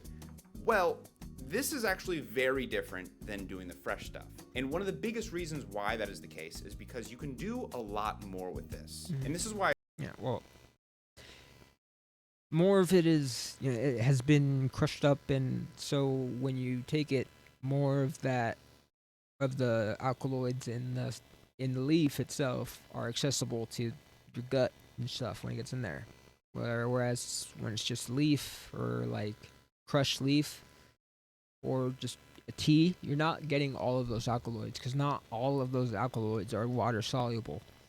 So like especially like when you get those extracts and stuff too, a lot of them are they have alcohol in them too, because they use alcohol in the extraction process to get a more full spectrum like product and shit. But yeah. I said, kratom, when it got to the States, changed a lot. Just this small change, you basically have a new substance. New problems started to arise from this. You started to have people who would start out at an ordinary dose, which is around 2 to 3 grams, okay? But then they might get into a habit of doing it every night, and then their tolerance goes up. Now they need 6 grams. Now they need 8 grams. And the thing, once you get to 5+ grams, you're really getting negative returns. Because at that point, you're not getting more effect.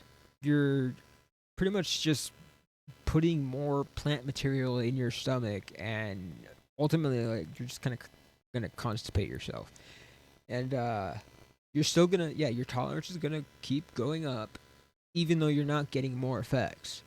So, like, the best thing to do in that case, at least from my experience and from talking with others, at least, it rotate strains. You don't want to stick with the same strain constantly, because, like, it's like, I don't know. It seems like if you're taking the same, say, okay, one of the more common ones is red barley. If you're just taking nothing but red barley for an extended period of time, you're gonna obviously build a tolerance to that specific alkaloid profile that red barley has. Whereas then, if you then switch to red hulu capwas tends to have a higher concentration of 7-hydroxy. So the alkaloid concentrations kind of differ around. So it's good to kind of rotate your strains, and it kind of keeps your it keeps your tolerance kind of on the fly a little bit, so you can at least have a little bit more manageability for it on it with it, whatever shit. But yeah, I've heard of people taking upwards of like 12 grams at a time and shit, and like taking like an ounce a day. And insanity.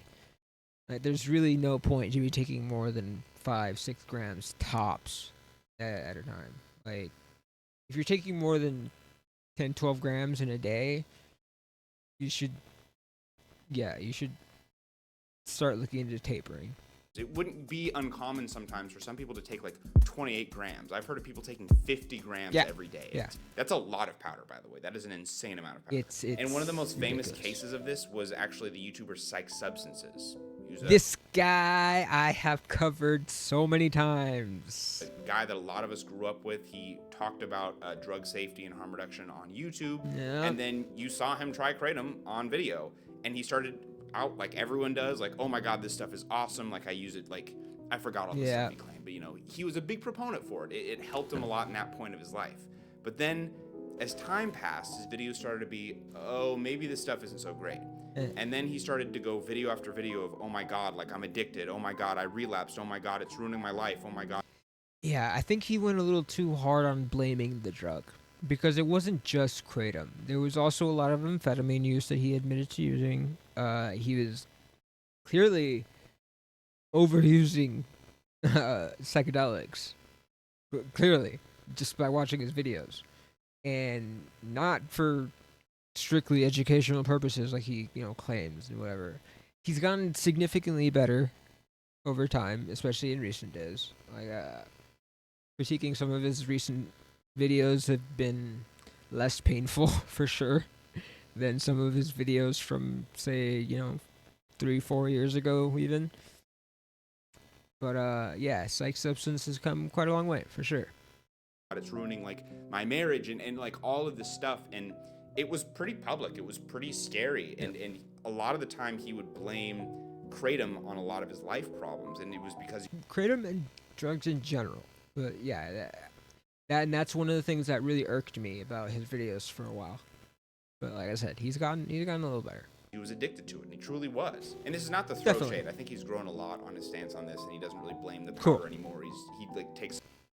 I'm good. I'm glad he's giving him his props here some too. Accountability on himself and all that kind of stuff. I'm not here to throw shade. Nothing but love for him. Sure. Okay. Yeah. But he is not Good. alone. Good. I have also been addicted to this. We're on the same page. I've been doing kratom for like Same. Probably close to 4 or 5 years now, and for the most part, I have a healthy relationship to it. But it wasn't a month ago that I was doing 7-OH pills like every single night, and I went through. Yeah, those are what I'm talking about. Hold on, let me see.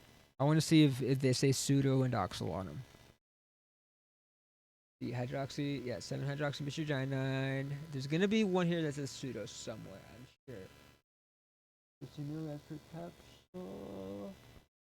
Opia. I know this brand. This one for a fact has pseudo-indoxil in it. Huh.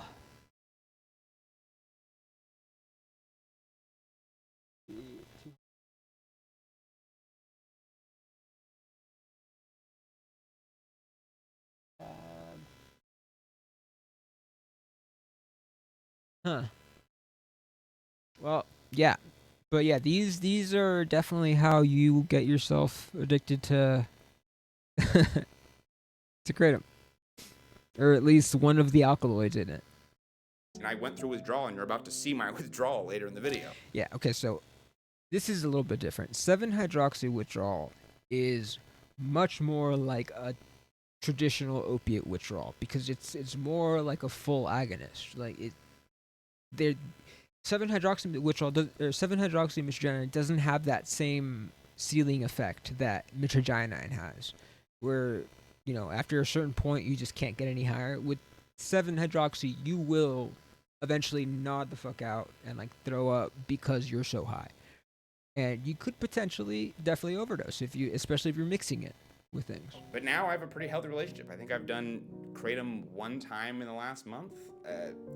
That's just what life is, Sometimes you drink alcohol a little bit too often. You get a habit of having a glass of wine every single night, and then life gets better, and then you don't do it because you don't need it as much, and then. And I've said this before. I've said this to so many people. Like, sobriety is it's a weird term because, I mean, even in like AA, NA, and stuff, when you're in there, they said we don't say we're sober here. We say we're clean or whatever. And even that term, I don't like because that kind of implies that we were dirty at one point. And no, but people who are on methadone assisted treatment or Suboxone, whatever, they can choose whether or not to take the you get chips at your NA meetings where for how long you've been sober, whatever. The white one is your 1-day chip. Goes all the way to like black, which is like 6 years and shit. Yeah, but you could choose to take whether or not. Some people take it. I personally didn't. It just didn't feel right with me because I still felt like I'm not like. In my mind, sobriety, the definition is not dependent on any substance at all. Like, you're able to get up in the morning and just go. You don't need something to function, some kind of external thing to function. You can just get up and go. Do your day. Do your thing. Like, yeah. But if there is something that you need in order to function, then at the very least, it's a dependency. Like, and the difference between dependency and addiction, there's always a debate between that, like whether or not they're even the same. They're the same thing, or they can be differentiated between. Like, that's for another day. But yeah, I mean, I don't know what I was getting at. You might get back into it, and then might go out of it. Oh yeah, I was saying that just sobriety is not, I think, a realistic thing for every addict, for all people. I think just for some people, there's, like you said, there's just gonna be some level of use that you're just gonna find. That some of us are gonna find a comfortable middle ground with. Like, it's like trying to teach kids about sex through abstinence.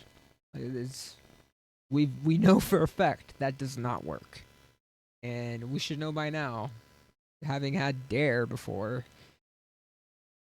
Like, we know where that went, but then again, we're literally starting DARE all over again and refunding it. So It might get really bad. This is life, and it's really not the powder's fault or the alcohol's fault. It's you. Yeah. You got to take accountability. Yes. It's on you. But this does answer one of our questions. Is kratom addictive? Can be. It depends on the person, but yep, it definitely can be. Most people barely like it, but to certain people, it is very appealing. Mm-hmm. And to show how appealing it can be and what benefit it can give to some, let me try kratom. After I let some full-grown men choke me out at jiu-jitsu practice. Yeah, okay. It's for science.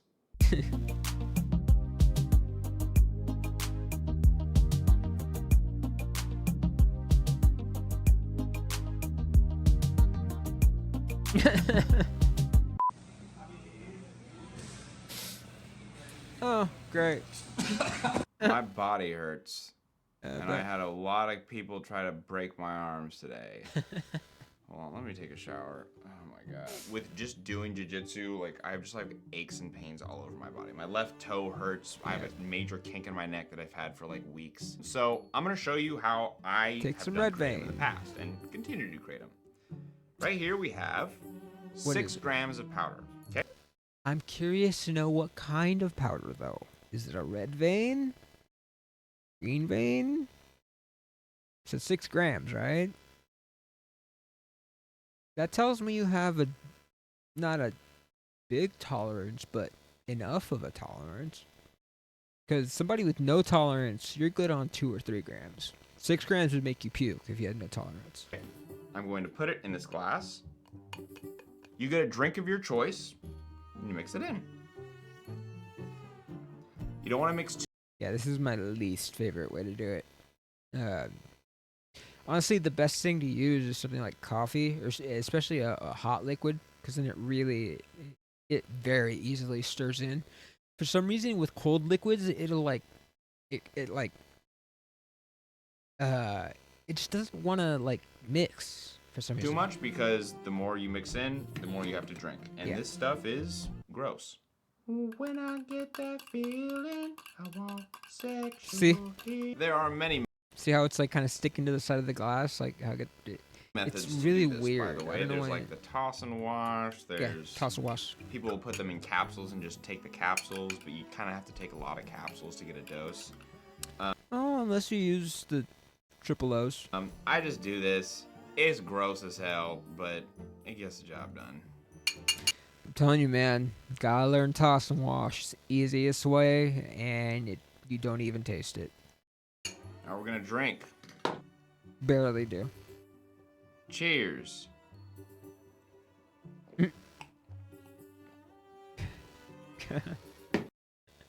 That's so funny. You know, I've personally found, obviously because of this, I have found ways to make it decently palatable. You have to use a lot of chocolate for one method at least. A lot of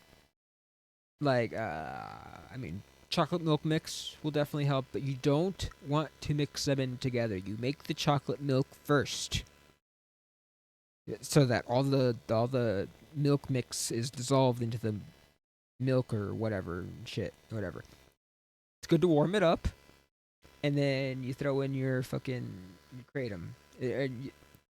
It could also help to get a smaller cup so that you get your chocolate milk and pour it into the smaller cup with the kratom, so that you don't have to drink a full ass glass of whatever. But what makes it actually even more palatable, oddly enough, coffee, which it's related to, coffee with very healthy amount of coffee creamer, especially if it's flavored. Yeah, lots of sugar, creamer, and some milk, and that'll pretty much do it. And it's really not bad. But yeah. Otherwise, orange juice. Orange juice is probably the only other thing I can think of that you can just kind of pull out of your fridge, pour it with it, and I don't know if it's something about the acidity in it, but it mixes in pretty easily, and you can just chuck that down, and the orange does a pretty good job of covering the flavor. So I don't know why the fuck he used Arizona, just like in peach Arizona too. Ew, God, it's really bad with Arizona.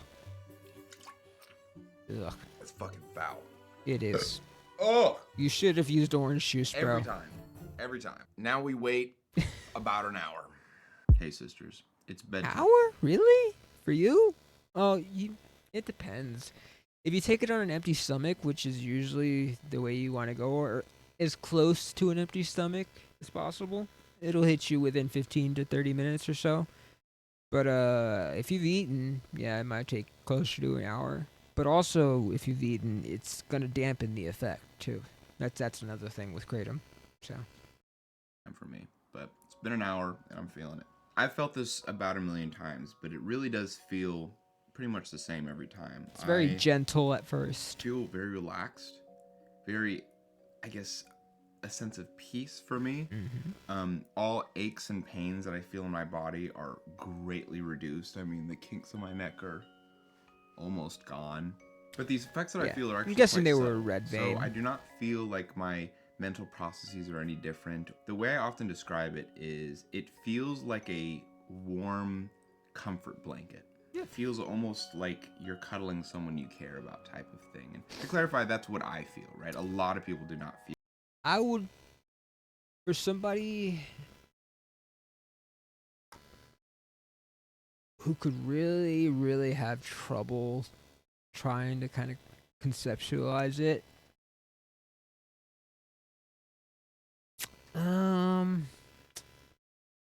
it's sort of like a very, very light buzz, like when you're drunk. Like a very light buzz, but warm.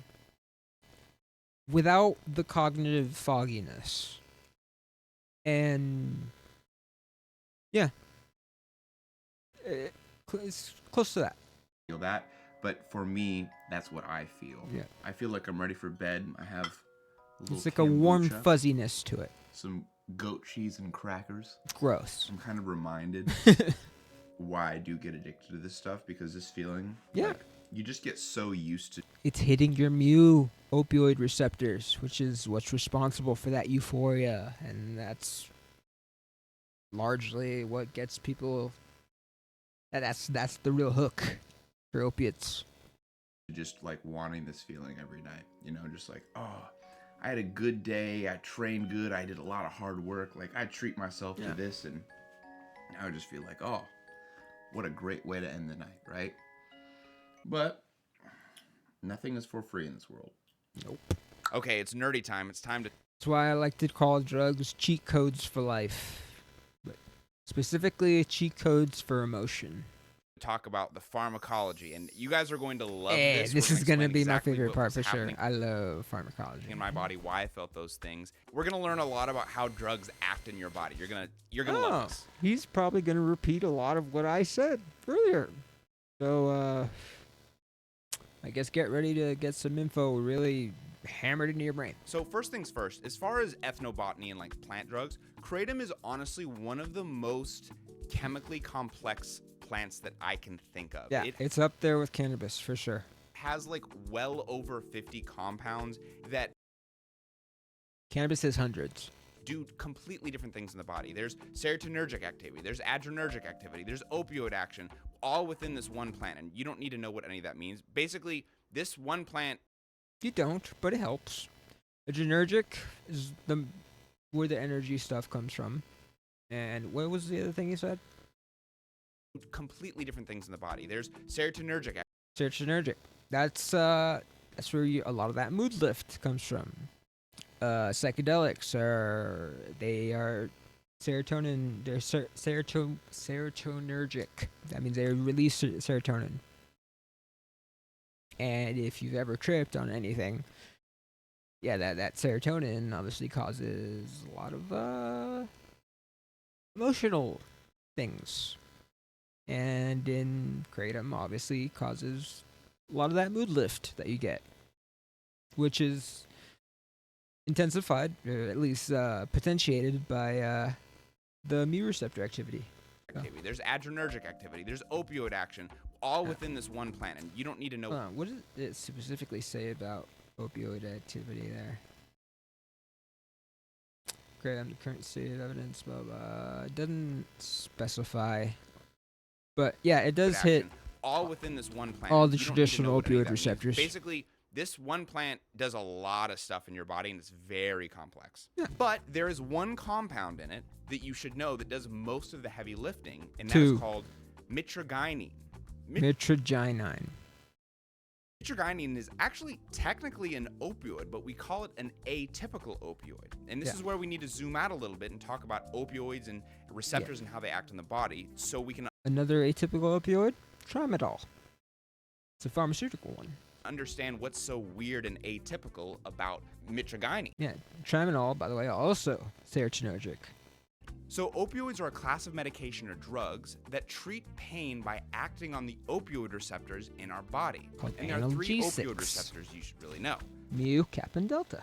There's kappa, there's delta, and the mu opioid receptors. And you don't need to memorize all 3, but all you need to know is that the mu one, that one is the one that we associate most with like the opioid feel, like the relaxation, the euphoria, the pain relief. All the shit I was the saying. Opioid feel. There you Now, go. the way that typical opioids work in our body, and these are things like fentanyl, heroin, morphine, oxy, Percocet, right? All things he mentioned are full agonists, unlike mitragynine, which is a partial agonist. But I don't think he's going to get into that. The way they work is that when they enter our body, they are opioid receptor agonists. Oh, And he what that is. word agonist means is that when it gets to the opioid receptor, the mu opioid receptor, it binds with it and says, hey, do your thing, right? Release the chemicals you need to release, do whatever it needs to do. I don't even really know. That's when Decent ELI 5. an agonist is. And the opposite of an agonist is an antagonist, and that's actually Naloxone. And naltrexone, which is the long-acting form of naloxone. Narcan is naloxone. actually what Narcan is, or naloxone. It actually does the opposite. So when it binds to the receptors, it tells the receptor, I got Narcan hey, right over stop. there. Like mu receptors, stop doing what you're doing immediately. And that's why it saves No, what it does is it pulls whatever opioids are attached to the receptor out. Is what it does. people's lives, because if someone's overdosing on fentanyl or heroin or whatever, they'll be like going out, and because they have too much agonism of the mu opioid receptor, and this will actually kick that drug off and say, hey, stop. And that's an antagonist. But there's a third option, and that's what we partial agonist, call okay. a partial agonist. Nice. Now, what a partial He is agonist getting into does it. is kind of exactly what you'd think. It binds to the receptor, but it doesn't say go full blown or stop. It says, okay, do your thing, but don't do it too much, right? And that's exactly what mitragynine is. It's a partial mu opioid receptor agonist. That's a crazy Yeah. string of words, but now you understand what every word in that means. Isn't that cool? Yeah, and even better, hopefully, with my additional information. And why the fact that it's a partial agonist is so cool is because let's say you're getting high on mitragynine, on kratom, right? And you're feeling the ooh, yeah, I'm I feeling think he's this about to get opioid into high. the ceiling And effect. you say, ooh, I want to get higher. And so you take He is. more, right? Yep. Well, with heroin and fentanyl and all the typical opioids, you just take more and you'll get higher. But the problem is if you keep going, you overdose, you die, because you'll Right. become so relaxed, Stop you'll literally breathing. suffocate. Your breathing will become so depressed, you'll stop breathing. Because there's another thing, beta arrestin receptors that gets overly saturated, and that's what causes you to stop breathing. Right? But with a partial And recently, there's been substances developed. They're calling them the SR compounds, for now at least, that seem to not have action on the beta arrestin system, so don't cause respiratory suppression. Those are some pretty promising looking substances that are already being tested. agonist, you don't get to. You can try, but the fact that it's a partial agonist will stop you from trying to get too high. It's like having like a mom, like you can have fun, but don't have too much fun, and it'll like slap out of your hand, like no more. That's just you'll just built throw into up. the drug's chemistry. Like that's sick. But this is also why we call mitragynine and kratom as an atypical opioid. It doesn't act the same as other opioids. It has a bit of like a limiting thing. I wonder if he's going to It talk keeps you about safe. 700. I Oh, just of learned course there's he's actually going a to. proper term for this phenomenon called the ceiling effect in pharmacology. Ceiling, yeah, see? There you go, the ceiling effect. The ceiling effect is exactly what we're talking about. You can really only get so much of a response, and then it caps out. There's a ceiling. Kind of cool. And if you've ever heard of like Suboxone clinics, like people who are getting Yeah, Suboxone, exactly what I was just talking about earlier. Also has that same ceiling effect. off of hard opioids like heroin or fentanyl or whatever pills, they will give them Suboxone, which is it's a blend medication. But Suboxone is a partial agonist. Well, not Suboxone. buprenorphine is the partial agonist. Yeah.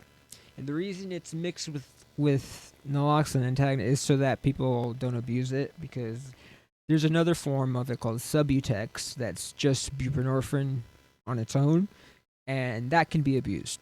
People will dissolve it and inject it, and you can get an actual high from that. Yeah, methadone is another one that's obviously used for substance abuse to help people get off, and that's a full agonist. But the reason that they're used is because of the long half-life. So you only have to use them once a day, if that. Some people can go longer, and it just allows people to kind of get back into civilization and just live normal lives. But yeah, without a working healthcare system, you can only go so far. It's a partial agonist, but yet kratom is literally just a natural version of a partial agonist. See, this is why I was so excited about it talking earlier. See, he's getting excited about it too. So what I'm telling you is that Suboxone, these clinics that people, it's so exhausting to go to. It can be cost prohibitive. It can be hard to find one near you, right? People will drive out of their way to go to the Suboxone clinic to keep themselves from going through withdrawal. Kratom can literally do that for you at home. Now, I'm not saying that kratom can replace Suboxone. I'm not a doctor. I don't know enough about this. No. They can be used in conjunction. And I have talked to my doctor extensively about this. So also reasons for Suboxone to be better. Like, for example, Suboxone has a higher affinity to the opioid receptor. That's what I was saying. It's so, there's reasons. What I am saying is that the timing of kratom and when it came to America is almost divine. Here you have America going through this opioid crisis where there's tons of people hooked on opioids. It's really not divine. It was kind of like inevitable, honestly. It was already a decently known thing, because back in the early 2000s, what's it called? The pods from poppy plants, the dried pods were a big thing that you could just buy off the ClearNet. You could literally just go on Etsy and buy poppy pods, and people would buy them and make tea out of it. And that's around the same time that kratom was also starting to get introduced and stuff. And so it was also around the same time that oxycodone was being mass prescribed to people, and the epidemic, the whole opioid crisis, was getting its start. So, I mean, it's only natural that once the government started cracking down, people started getting cut off from their prescriptions. They either started switching to heroin, or they got lucky and happened to stumble on kratom. And just little by little, obviously word spread. People don't want to go from oxycodone to heroin, and they see, oh look, this natural alternative that's like not only cheaper too, but I can get it in massive bulk. It literally has like vitamins A through K and shit in there. I mean, in every way, a better alternative than obviously street heroin. So, in my opinion, just inevitable. I don't think there's anything divine about it, or fucking, yeah.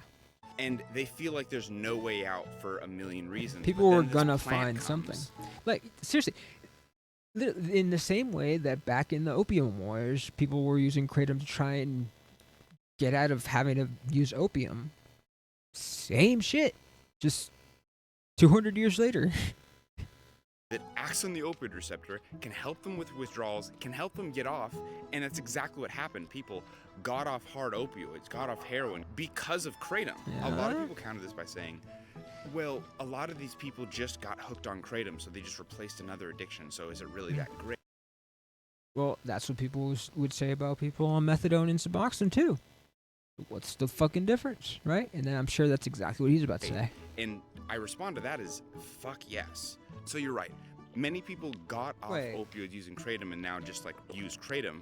But the major difference is that the people who are now hooked on kratom no longer have to worry about their drug of choice being cut with something that will randomly kill them. There They you no go. longer have to worry about overdoses because it's a partial agonist. They don't have to worry That about too. getting so high that they can't operate basic functions in the day because it's a partial agonist. You can only get so high. Yeah. So it single-handedly saved many people's lives that could have overdosed but didn't. Now to clarify, But it's everything these I'm talking about analogs is with again. powdered kratom. Yeah. It is. I'm not even including the stuff that we're about to talk about. Okay. But as Now we we're tend gonna to get do into in the the meat. West, we took this kratom plant and we made it even more addictive. And thus, Not the plant, it's alkaloids.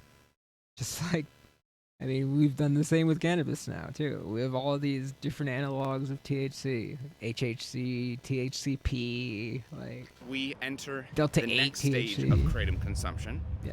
Which Here we go. I'm going to go get it Extracts. right now. Oh, nice. What's up, bro? Could I get one feel-free shot? Oh, well, feel free. Yep. Thank you so much, bro. You're all set, man. Take care. You too. Good luck. Thanks. When kratom extracts like OPMS or MIT or Feel Free shots came on the scene, it not only changed the kratom industry pretty quickly, but also it had a pretty big impact on smoke shops and gas stations across the country. Big It used to be time. that if you wanted to do kratom, you had to get powder from a very specific smoke shop that you knew that had it, or you went online to get it, and then you'd have to know how to work with this green powder stuff, which scared off a lot of regular people. But when these little shots that were kratom, but were concentrated into this little 5-hour energy type of package, regular people who had no idea what kratom was just picked them off the shelf and gave it a try. This is the same way that bath salts got their thing. Bath salts, by the way, are exactly what I was talking. They're what I was mentioning earlier. The khat plant in Africa with cathinones. Bath salts were all just different kinds of cathinones. Specifically, I think a lot of them were N-ethylhexadrone. There's a lot of hexadrone. There's a lot of 3-MMC, which is mephedrone, and ethylone. I think it's methylone, one of that, which is kind of similar to MDMA. But yeah, no, that was bath salts, and those were gray market drugs too. The most fucked up drink you can buy at a gas station, a lot of people don't realize this, I think it's worse than lean, and that's called Feel Free. 3 years ago, I unknowingly spiraled into a severe addiction to an herbal tonic called Feel Free. Yeah, all these people, like, it's their first experience with addiction, and while yes, it is a generally mild addiction comparatively, if it's your first one and you've never had to deal with any sort of withdrawal, opiate withdrawal is one hell of one to have to deal with for the first time. Hi guys, my name is Jasmine. Yeah. I was addicted to the little blue bottles. Yeah, called- and if you're like misled by like posting shit online with people who just don't want to be, who are just straight up in denial about the fact that there can be a dependence to something, even if it's natural and may have gotten you out of a horrible situation like heroin addiction. Yeah, this shit happens, and people just always run to blaming the substance and never taking accountability for their own actions. Like, at the end of the day, you're the one that kept doing this. Like, if you knew at a point you were addicted, that's when you take action. Like, yeah.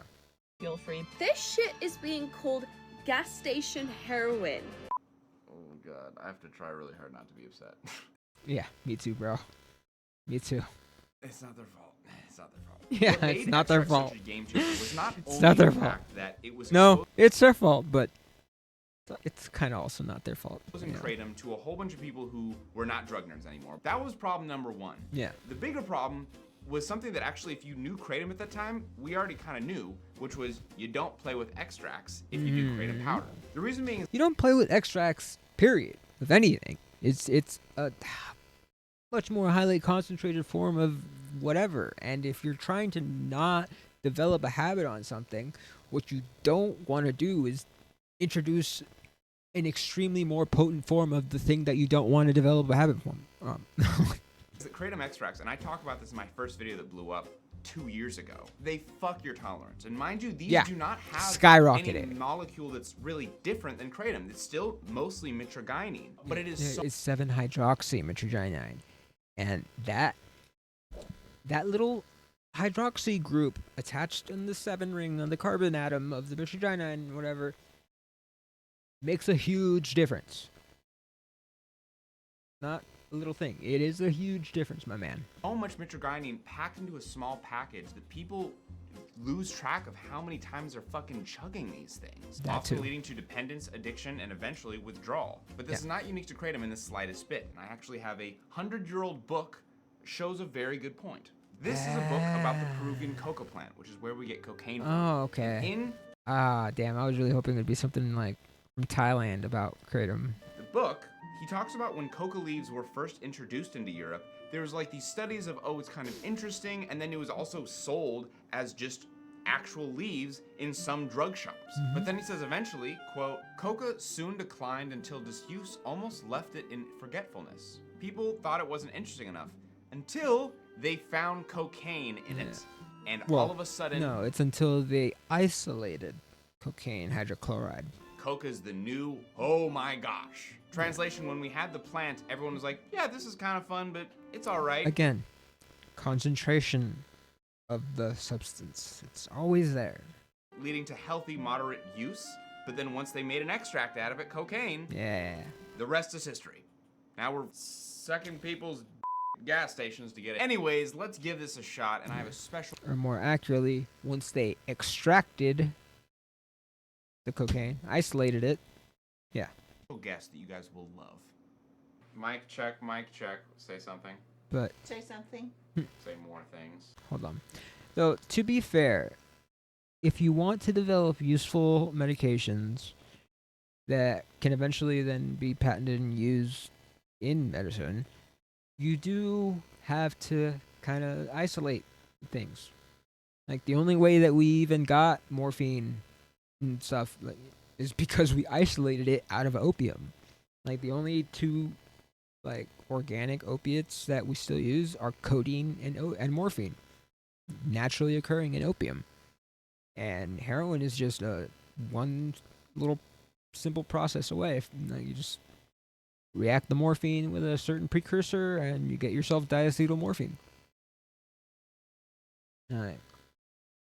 And then, oxycodone, that was derived from thebaine, which is another alkaloid in opium, but it's not psychoactive. Kind of like CBD in cannabis. And also like CBD in cannabis, they developed, what is it, THC? Is it Delta 8 that they made CBD out of? I think so. But yeah, they're doing all this stuff now with all the different alkaloids of kratom. I don't think he's gonna get into the MGM compounds, but I wonder if he'll touch on pseudoindoxil. Say more things. You're annoying. I'm annoying. Peanut butter sandwiches. I'm cutting you off. Oh. This is the Grand Poobah, my mom. I don't think that sounds very complimentary. The Grand Poobah? I had to look up if it was racist. It's not racist. Oh, well, that's good. It's always good to check What does the that. Grand Sorry. Poobah mean? I honestly don't MGM know. I think it's just 15. like the boss man. Oh, okay, well, I like All right, so look at MGM 15. This is pretty new. Yeah, I'll look at that in a second. All right, so MGM 15 is a synthetic opioid derivative of 7-hydroxymitragynine, 7-HO, or 7-OH, whatever. Alkaloid found in kratom. It has not been approved for human consumption by the FDA, but it is already primarily marketed as a research chemical, or AKA a designer drug. Already on the gray market. Structure MGM 15 is produced from the chemical reduction of 7-hydroxymitragynine. Its semi-synthetic nature allows for modifications that can affect its binding affinity, potency, and duration of action compared to naturally occurring kratom alkaloids. And its activity is shown to have a higher potency than... Wow. And 7-hydroxymitragynine is already... I think it's like 7 times more potent than morphine. So, I mean, it's already It's already a pretty potent opiate in its own right. And a strong binding affinity to both mu and delta opioid receptors. In mouse studies, MGM-15 was also found to be more potent than morphine in producing antinonceptive, that means pain relieving, effects, particularly when administered orally. Yeah. So, despite its potent opioid activity, it has not undergone human studies in emerging and unregulated markets. Yeah. So 7-hydroxy does have some studies done on it.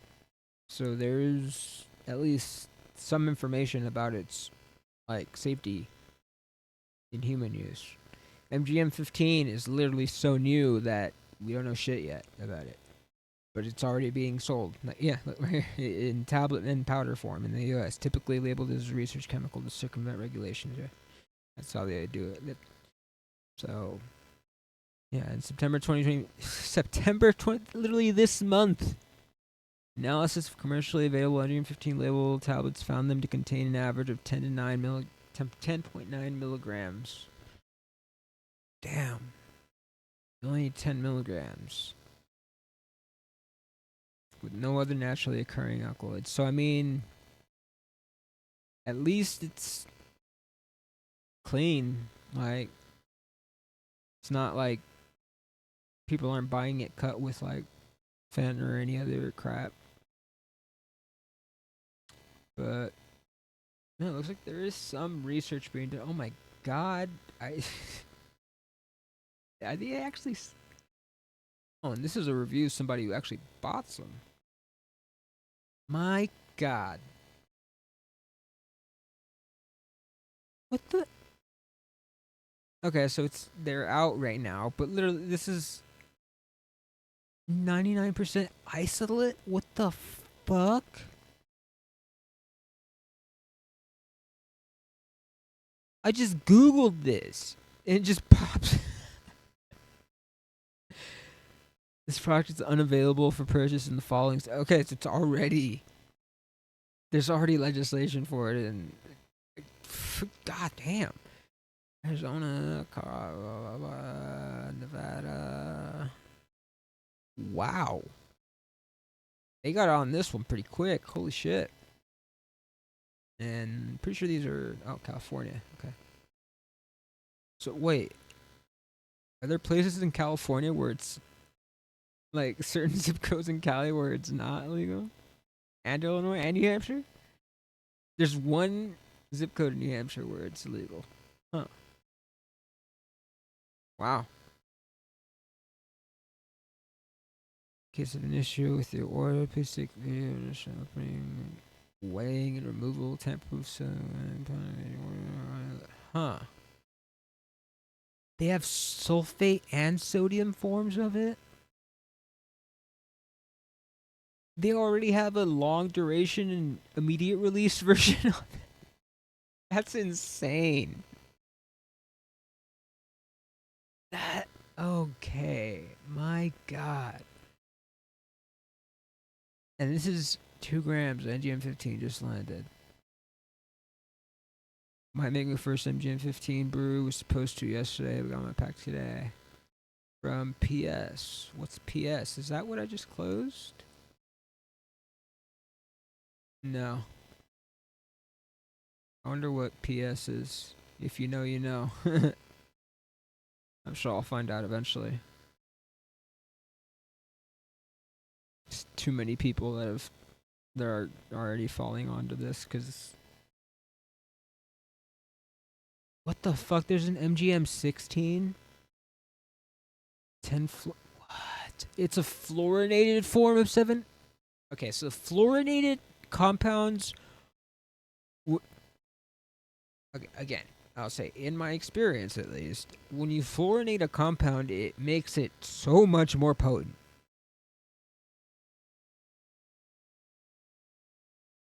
Either way more potent or, just add something to its effects. 2-FTCK, which is a fluorinated form of ketamine. Its own thing. 2-FMA, 2-fluoromethamphetamine is like it's like Vyvanse. Okay, people really like that one because it's more of like a it's more like Adderall. It's very what do you call it? A very functional stimulant. It's not very recreational at all. But anyways, No, but like in an ironic bad way. Oh. You've had versions of this before. I have? I remember that powder, and then you called me a pussy because I was like, "This tastes gross," and you're like, "It's not that bad." I really Yeah. don't think I would call myself. my mom loves kratom too, to be honest. But she also takes other things, so for medication wise, and the kratom is helpful every now and then, obviously, because I swear to God, you verbatim, you called me a pussy. it gives energy. I swear to God, you did. Well, it's not recorded, so It didn't happen. She's No. never tried this ever. Am I gonna like it?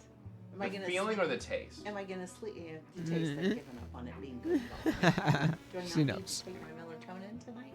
It might No. help you get to sleep.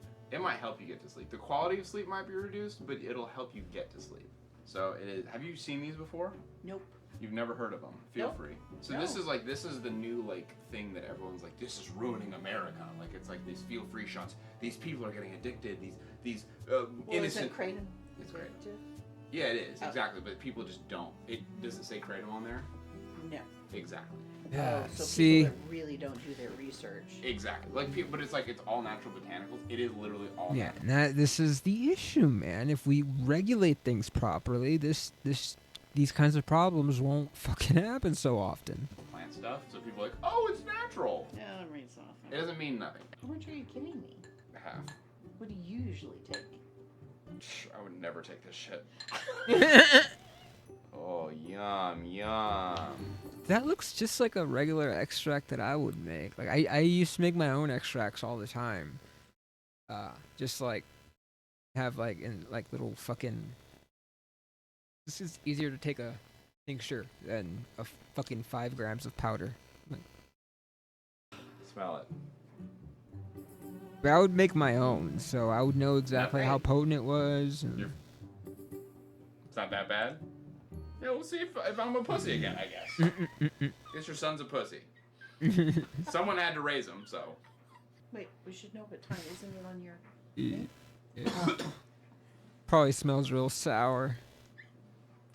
I'm the one staying home. Just give it. I'll do it all. No, just kidding. It's not that Oh. You would. horrific. Oh, I don't want to puke. I don't like. God, it's such a little amount. You might as well just add something to, literally add some orange juice. It'll kill all the flavor. Yeah. Most people don't. Yeah. Some people do. Yeah, some people do. Yeah. I gotta cut that out. That's crazy. People do Cheers. puke, but it's only when they take too much. When they try to go over that ceiling effect. The unedited version. Yeah. That's not great. Technically, them drinking it is doing drugs on camera, so I guess can't do that. That's. But Go ahead. Okay. It tastes like vomit. I mean, vomit is not an. No. It's kind of like. Well, I guess it is an extract. The extracts they tend to use some kind of acidic thing because higher like a more acidic pH helps extract more of the alkaloid.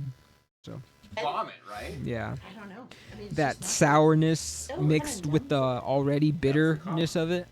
Oh, that's right. Because I've had kava. Yeah. Yeah. So why do they put the kava with the kratom? I mean. That's mixed with kava too? Oh my god. Kava is like sort of like nature's Valium. Or like if you don't know what Valium is, it's just like similar to Xanax, but much tamer.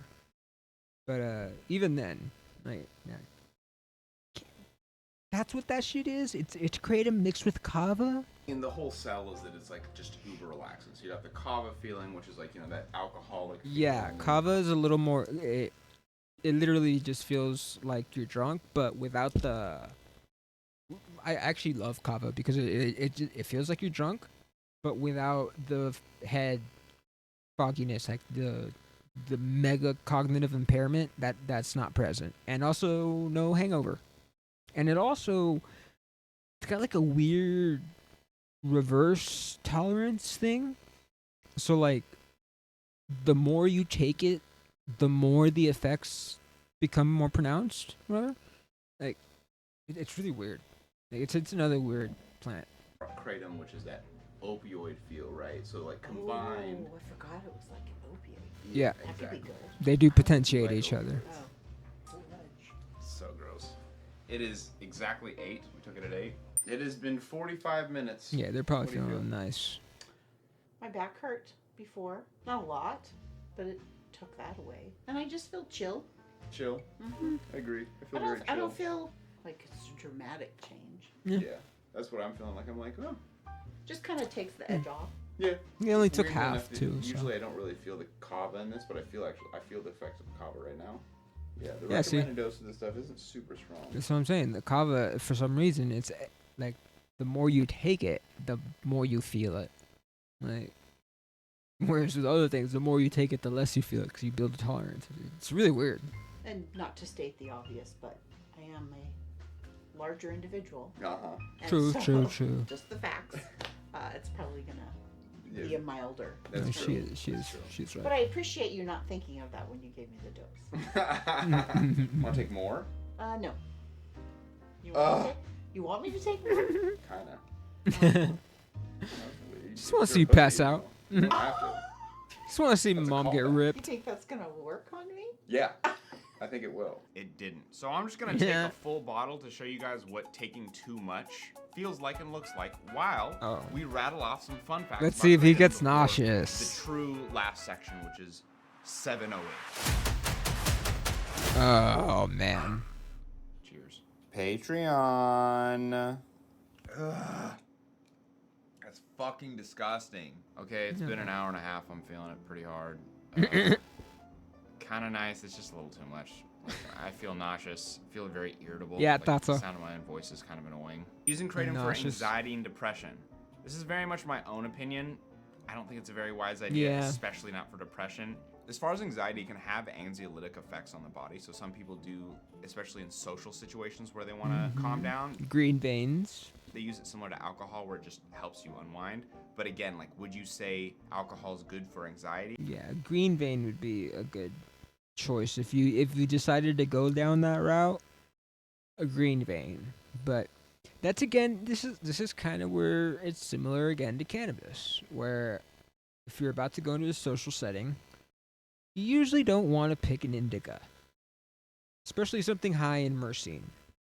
Like, you want to go with something closer to a sativa or like a sativa dominant hybrid, you know. Or with kratom, if you're about to go work out or something, you probably don't want to go with a red vein unless it's red, like red Thai or red Meng Da, because those are two unique red veins that are actually more energetic, and also have pretty good analgesic properties. So yeah, but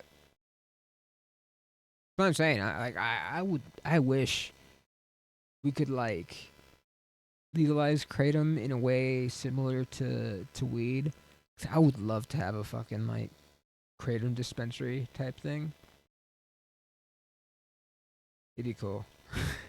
Not really. I mean, Oh, yeah, because they're kava. I mean, there are kava bars and shit, right? So like, I mean, minimum 21 plus.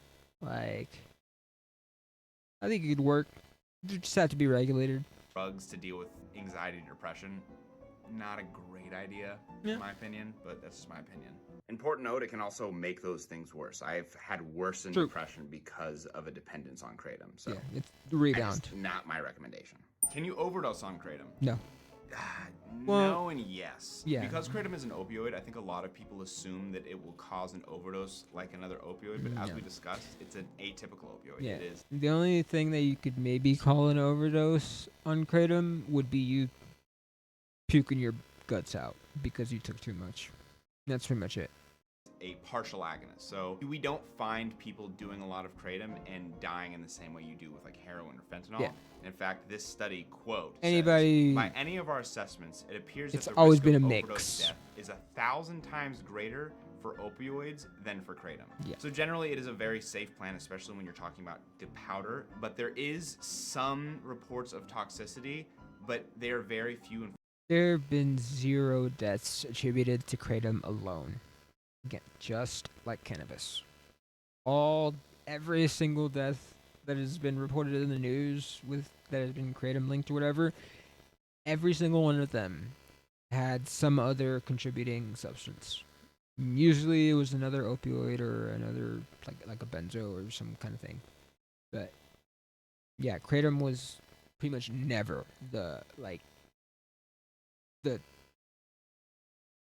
smoking gun. far between. But honestly, even the reports that are like maybe kratom did it, it's just so many of them are misreported. The Tampa Bay Times did this bullshit thing about hundreds died from kratom, and then literally in the paper goes, of the 530 people who died from kratom in Florida, over 3/4 involved fentanyl.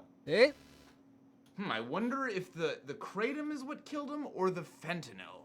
That's a puzzle we might never get. Yeah. Big caveat. I am not one of those guys to say kratom is totally safe and most everything that's reported that's like a death or a toxicity is misreported.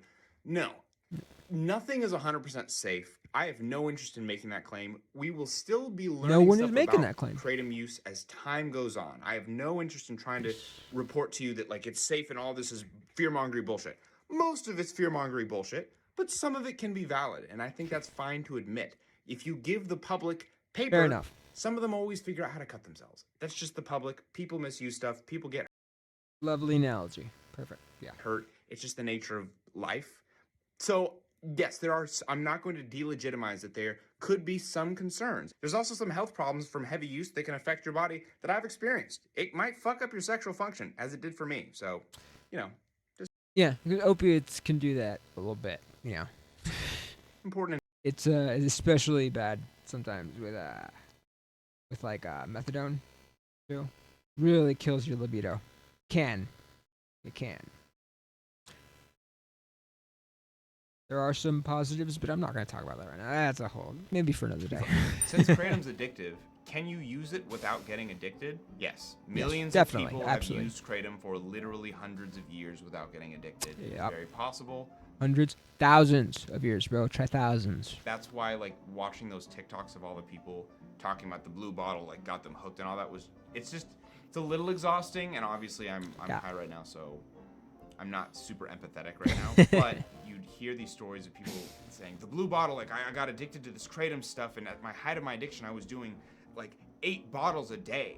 And just imagine if any other addict used that logic. If the gambler was saying, it's not my fault that I'm addicted to gambling, it's the casino's fault. Or if an alcoholic said, well, it's because alcohol is so addictive, that's why I'm addicted. It's like, none of us would accept that as true. Yeah. He seems to have the same pet peeve that I have with people blaming their substance for the problem.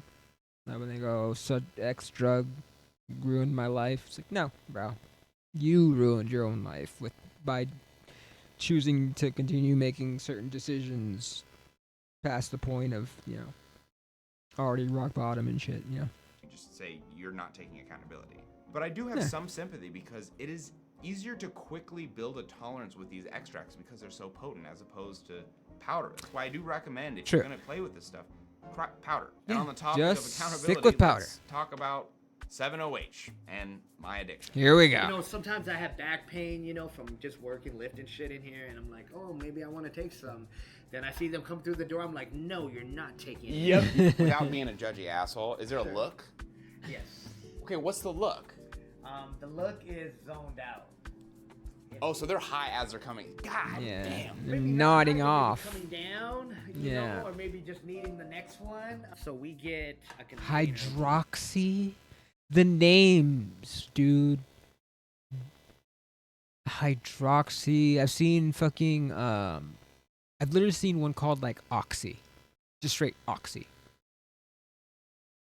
God damn, dude. I've seen other ones that have, like, Perk or something in the name.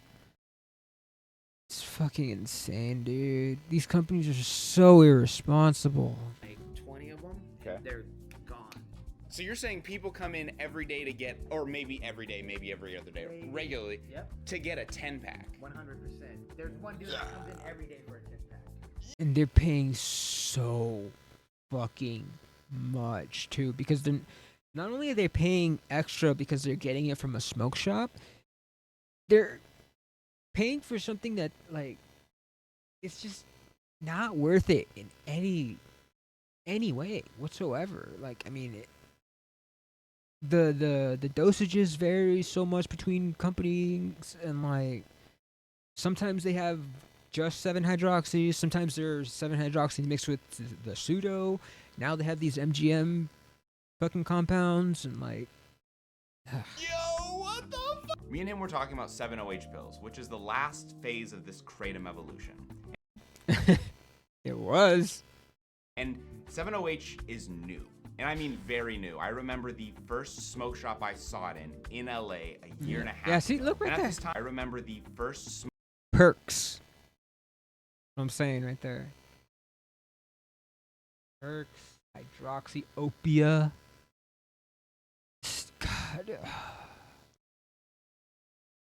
This. Oh God. It's very hard to not be upset when I see shit like this. smoke shop I saw it in LA a year and a half ago. And at this time, maybe once or twice a week, me and my friends would take half a pill and just unwind and have a good time chilling. But then month after month, I saw that 7-OH was in more smoke shops until it was in almost every smoke shop. And then it expanded even to every gas station. And when I moved to Oregon, it was in literally every single smoke shop, Oh my gas station I could see. God. There was signs. And as 7-OH picked up more steam, so did my use of it. I went from doing half of a pill to maybe doing a full pill twice a week to, oh, I've earned it, maybe a pill every other day. And then it got to the point where I was doing a pill every single night before I went to sleep. Here's just some of the packaging I've collected over the last few months.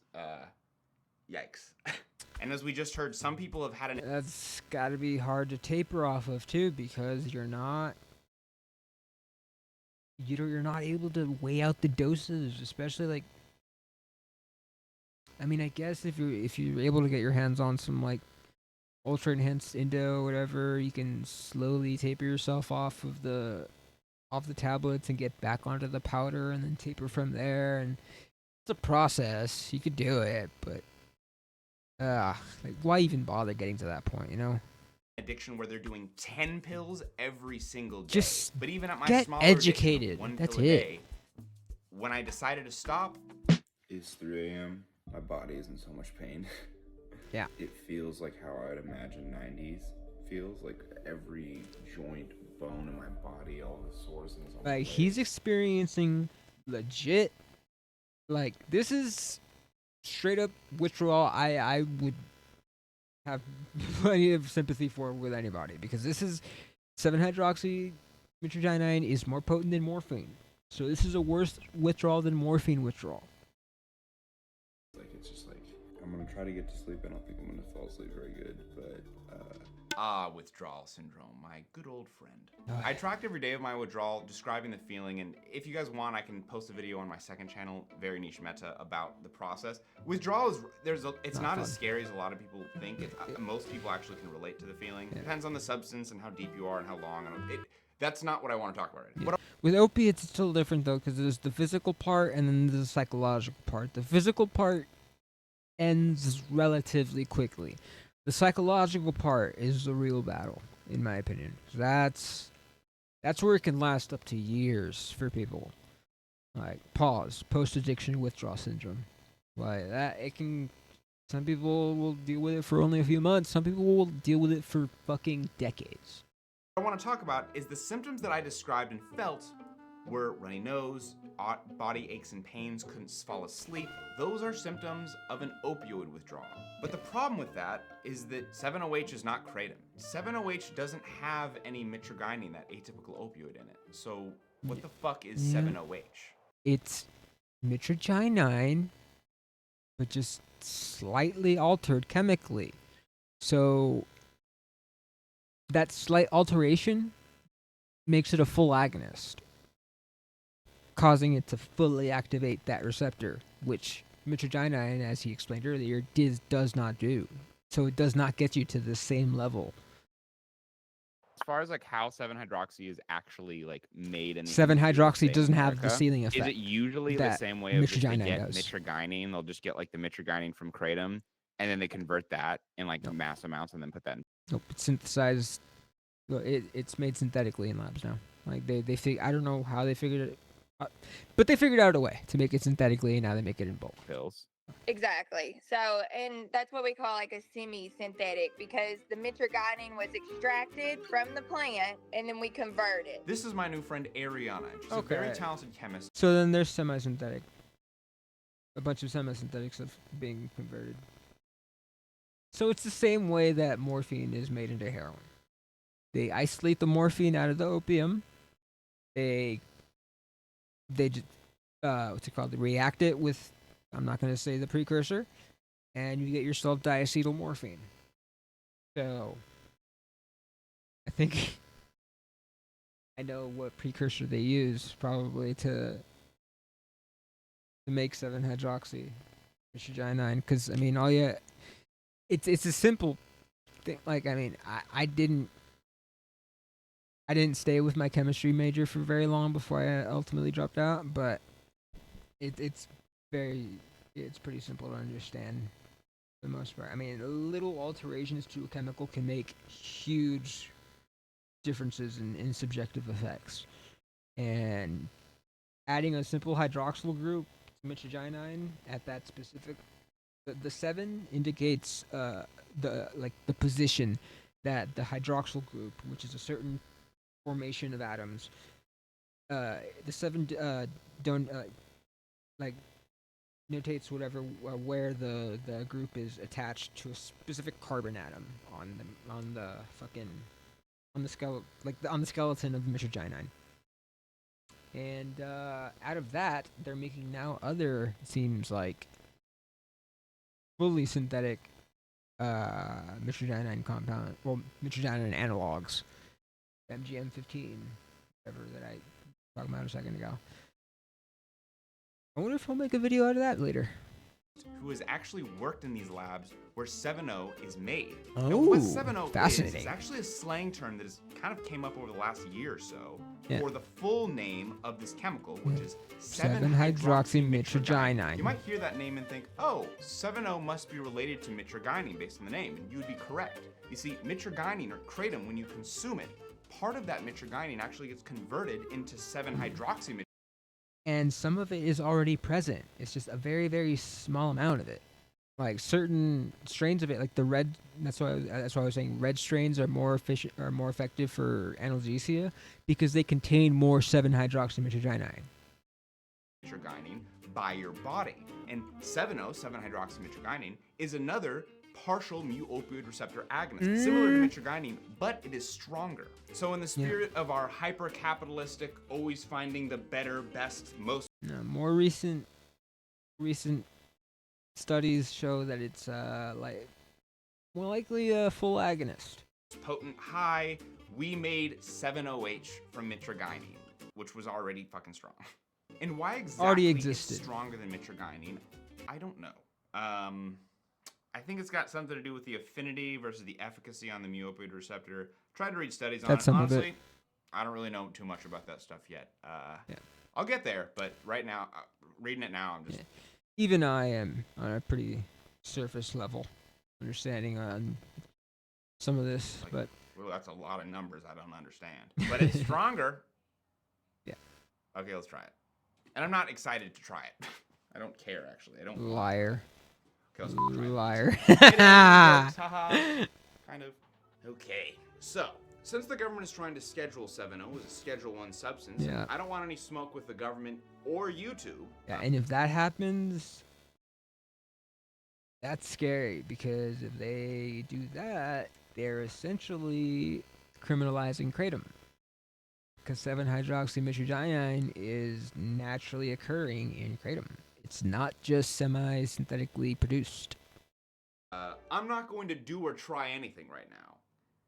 But hypothetically, if I were to be doing something right now, which I'm not, it would be a 20 milligram tablet of 7-0, which doesn't matter because that's not what I'm doing. And that should also go to show how much more potent these MGM-15 compounds are, because as we saw, the average dosage on those was, it said, what, 10.9 milligrams, which is half of this. So that would, what, say it's at least twice the potency. So it's only gonna get worse. I know in another stream I've talked about the nitazines and like protonitazine and metonitazine and how freaking potent those benzimidazole are, but seems like clandestine labs are gonna go that way with kratom now too. Just fucking lovely. This is all a product of the drug war. I'm doing nothing right now.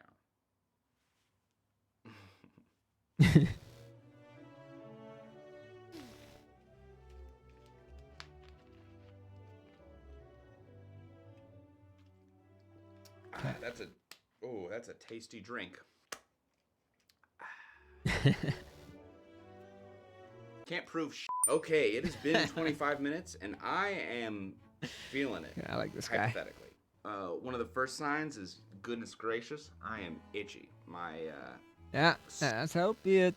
That classic opiate symptom, itchiness. So itchy. My everything. I feel almost a bit energized, but also relaxed. The histamine receptors. I'm very hot. I mean, actually, I don't even want this blanket anymore. Yeah. Very irritable, but I'm feeling very good. It's a strong feeling of euphoria, of relaxation, of like a really good old big hug. But it's a nice fuzzy, just hearing my voice warm. is kind of annoying. When I get like this, I actually, personally, any empathy that I do have, goes out the window. Yeah, when I first, like at high school, started becoming familiar with opiates and stuff, especially, one of the things I most loved about it is the feeling of I don't give a fuck. I remember just like walking down to the neighborhood spot where we would call the chill spot, where all my friends, we'd all hang out and shit.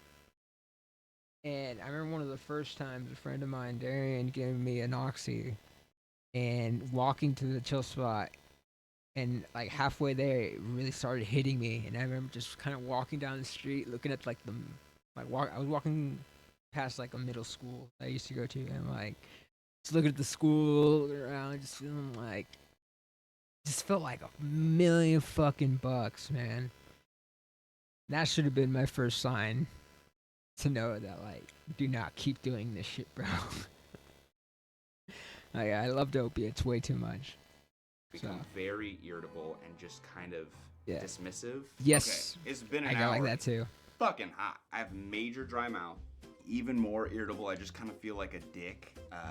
So itchy. A bit of nausea. And I don't have any tolerance. I haven't done this Benzos stuff also in a did that to while, me a and so lot. 20 milligrams is a bit of a high dose, so I'm really feeling it. And doing this whole filming thing right now is actually really difficult. This is like the 20th take of this one sentence. I just get really scatterbrained on this stuff. And I know you're thinking, when does the fun part start? It's hard to describe because it's this feeling of peace that I really can't describe. Yeah, he's already This feeling the optimism, fun but part. also this indifference. So what I think would be fun is, while I'm in this altered state, hypothetically, to clarify, this is a bit of a bit because I'm not actually doing anything illegal whatsoever. If I were admitting to anything, which I'm not, I'm just like, I'm in a state where it's totally legal. It's currently illegal right now. I'm not admitting to anything. I'm just saying if I was admitting to something, it would bro. actually be We got legal. it. We Let's got talk about what we should do as a culture or government about this kratom stuff or extracts or 7-0, because I have some ideas that I think you might like. So sorry, last interjection. This is just my opinion.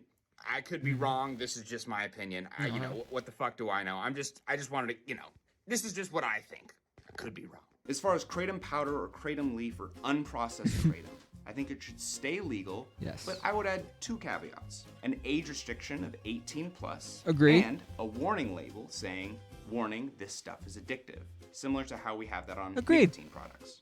I could vibe with that. It is a natural, unprocessed leaf that is objectively useful in a lot of cases with a very good safety profile. Also, the last thing we need to be doing in the middle of an opioid epidemic where people are actually dying from things being laced with fentanyl is remove a safer alternative for these people to get out of their addiction. But also, not everything has to have a medicinal reason for it being legal. I think it's worth saying it's my right if I want to just have fun with this stuff. Fuck yeah. Which is okay to do. And to address the addictive point, yes, kratom powder can be addictive for some people.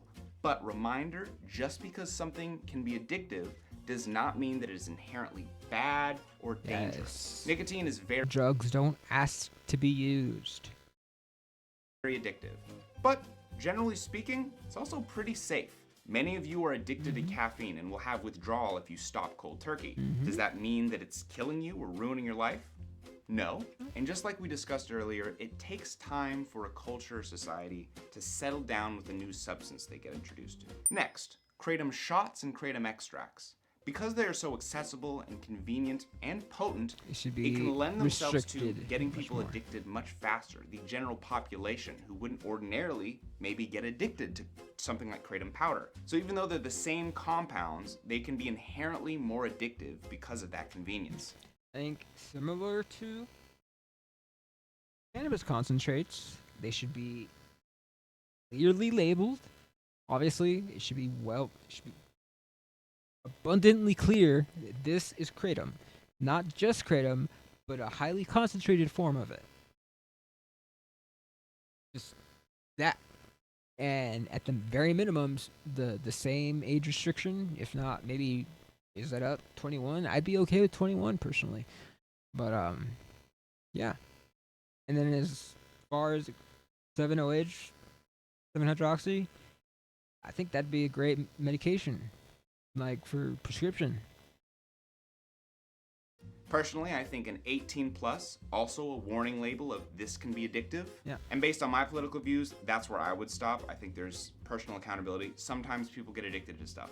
That's on them. That's not on blaming it on the drug. Like, Yeah. that's At that point, it's the responsibility, in my opinion, of government, society, to be there, step in, and help the human being, not fucking criminalize them. on them.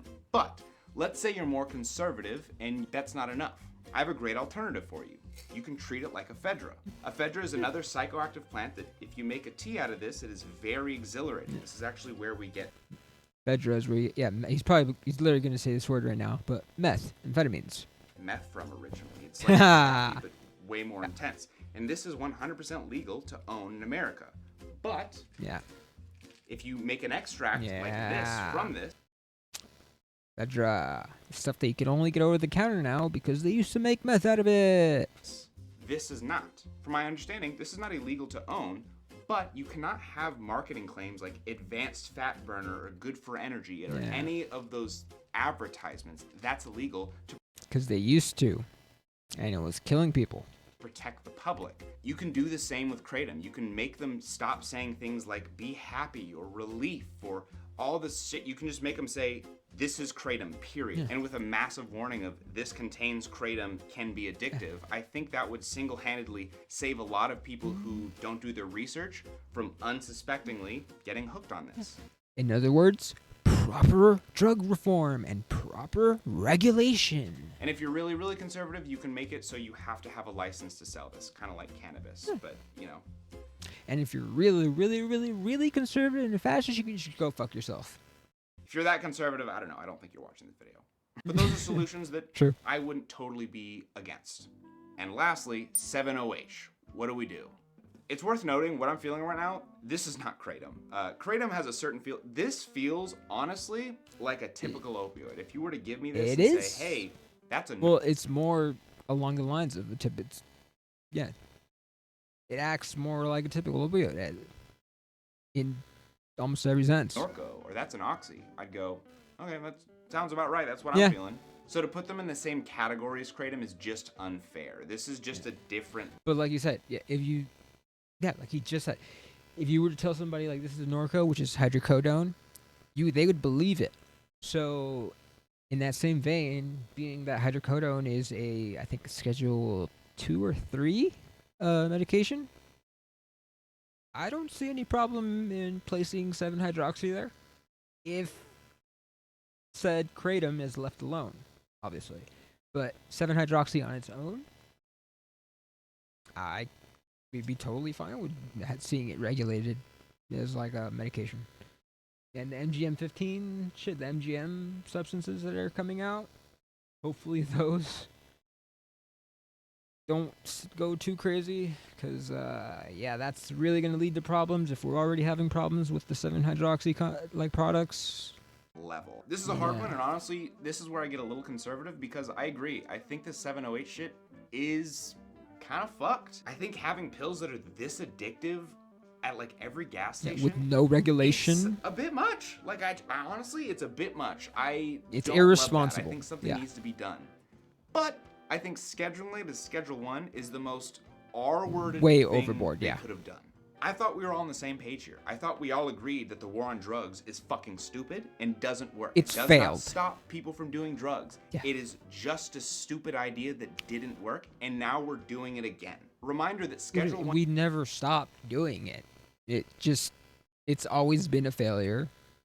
My drugs won the war on them a long time ago, and all it's doing now is perpetuating black markets.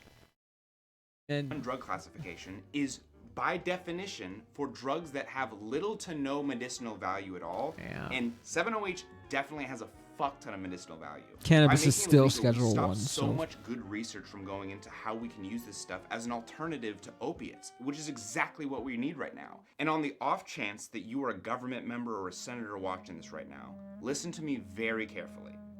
If we make 7-OH illegal, we are about to put a lot of people, and I mean a lot of people's lives at risk. Oh, yeah. And I'll tell you... And you're about to open up a whole new market for a whole new class of drugs that are going to get so much more potent. Trust me. I watched it happen with the benzimidazole starting in 2018. Now we have a whole new fucking class of drugs that are just as, if not up to 1,000 times as potent as fentanyl. Exactly how. If we make the molecule 7-hydroxymitragynine illegal, what chemists will do is they will look at that compound and say, got it, that's technically illegal. But if I add a fluorine group here, or a methyl group here, or a slight... Fluorine group. And what did we literally just find? MGM-16 fluorinated. Literally. That's exactly what they already did. We tweak this molecule a little bit, so it's not technically 7-OH anymore, then I can put it on the shelves and sell that because it'll give a similar high. But the problem is, we don't know anything about this chemical because it's a brand new chemical. It could have unknown risks. That's called a research chemical. And why I know that's gonna happen is because that has already happened. Once they ban 7-OH, that's no problem because MGM-15, a new... I love this man. I love this man. I have a new favorite drug guy. Okay, I did not expect that. Okay, hold on. My camera just fucked up. There we go. I don't know what happened there, but... Woo! Boy. I was not expecting this man to do this, but... Alright, I'm going to shut up for the rest of this and just let this... that has a I'm going to let him cook. Is going to come and take its place. And do you know the safety profile of MGM-15? Because I don't. Yeah, MGM-16 is apparently the fluorinated one. So, Senator, you might be thinking, well, then we'll just ban that. Okay, well, then they're going to go and make MGM-16. They did. Or MGM-18, or fluorine MGM, or whatever. And the chase just happens, and it's going to get farther and farther and more in mystery and dangerous until we're taking stuff that we have absolutely no idea what it is doing in our body. And how I know that'll happen is that is exactly what happened with K2 Spice back in the early 2000s. Yes, JWH 018. That was the very first fucking synthetic cannabinoid that was out there. That was the original Spice, JWH 018. That one was actually pretty benign. It felt like a back in the day what we would call Reggie weed, like just like the dirt weed, and It was pretty nice. But as soon as that shit got made illegal, I remember the next time I tried some shit that was branded K2 was years later here in Vegas. The first time I tried it was in Arizona, and it was the JWH stuff. I remember we could go to a smoke shop and buy it for $5 a gram. Yeah. But sorry. Here I just. Google it. We don't really have time to explain that because I want to give you solutions that could actually help. Oh God. What is it with this?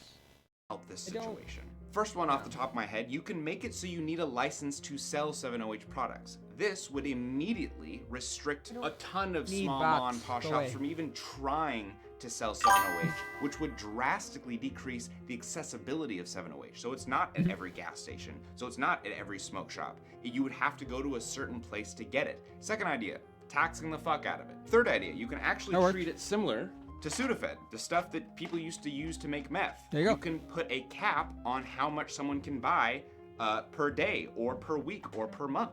No, I actually kind of like that idea. Yeah, these aren't bad ideas. If you have an alternative idea, put it in the comment section. I'm sure there's tons of problems with the solutions I just gave, but I know for a fact that they're better than scheduling it as Schedule 1. At the bare minimum, schedule it at Schedule 4 so people can actually put research into understanding how we use this stuff. Like Schedule 4, that's what tramadol's in, which is another opioid analgesic. It's an atypical opioid. Living through something getting scheduled like this that I've tried and all that is just so fucking weird because you understand how bullshit the scheduling is. Yeah, dude. And how Yeah, I wonder if he was familiar with kratom in 2018 when the first scare happened, when they were trying to outright ban kratom. Not just an alkaloid of it. They wanted to ban the whole fucking plant. it's just they didn't do any research on this. They don't understand a fucking thing about this stuff. They literally just go, oh, there's a problem. Let's do the dumbest, easiest solution we can think of, which is Schedule 1. I'm also And if the DA was bad enough already before this, now we have fucking RFK's fucking brainworm ass at the head of the health department, and like, it's ridiculous.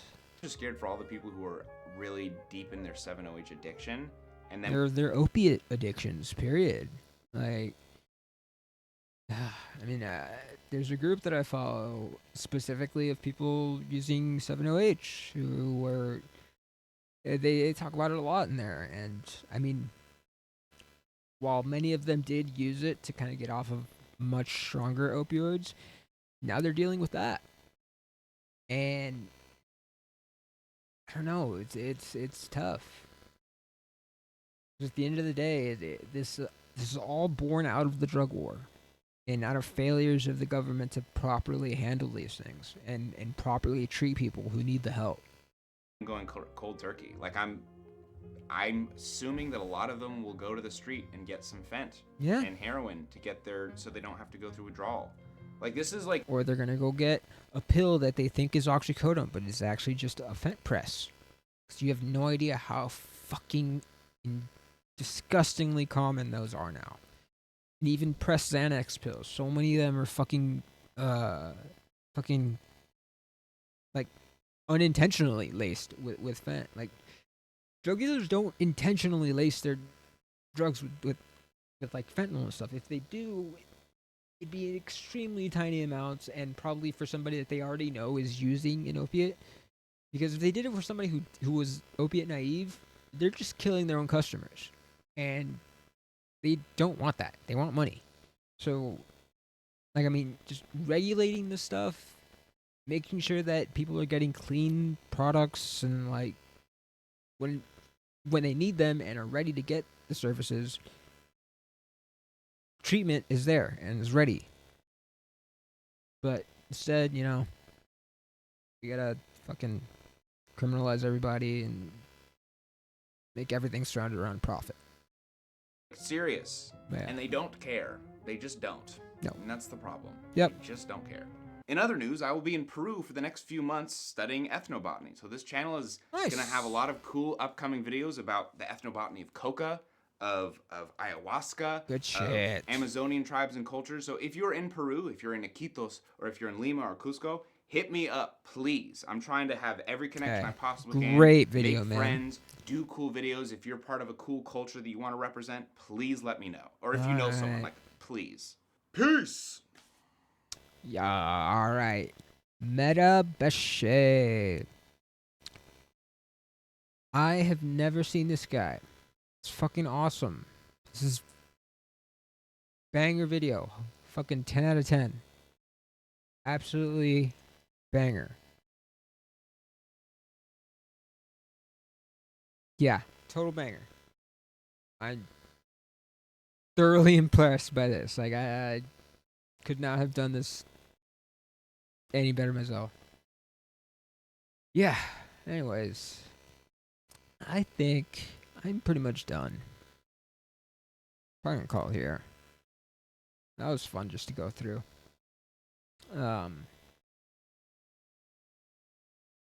But, you know.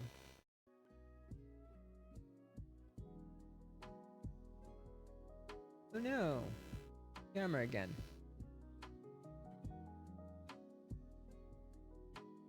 One sec.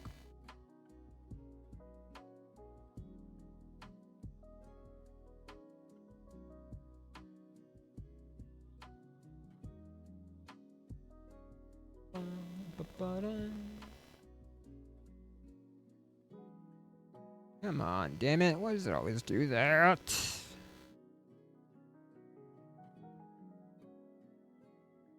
Here.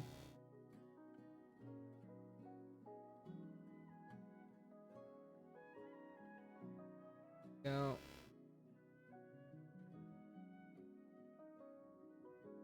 Hey, when it does that.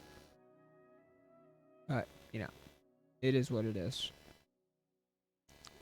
Oh, and it this too, don't I? Yep, I did.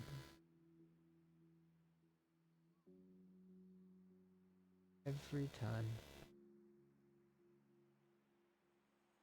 Alrighty. Why? Stay. Why does it do that? Alright, I need fucking look around. Okay then.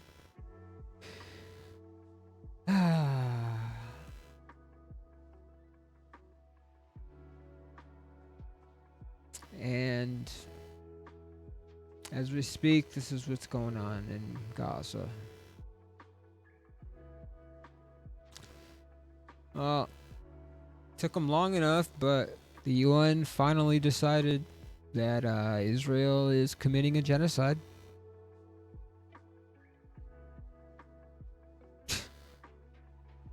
It's only been years now. But hold on. There was some light shit I wanted to maybe throw on right before I called it a day. Oh, shit. Okay, this may be for next time.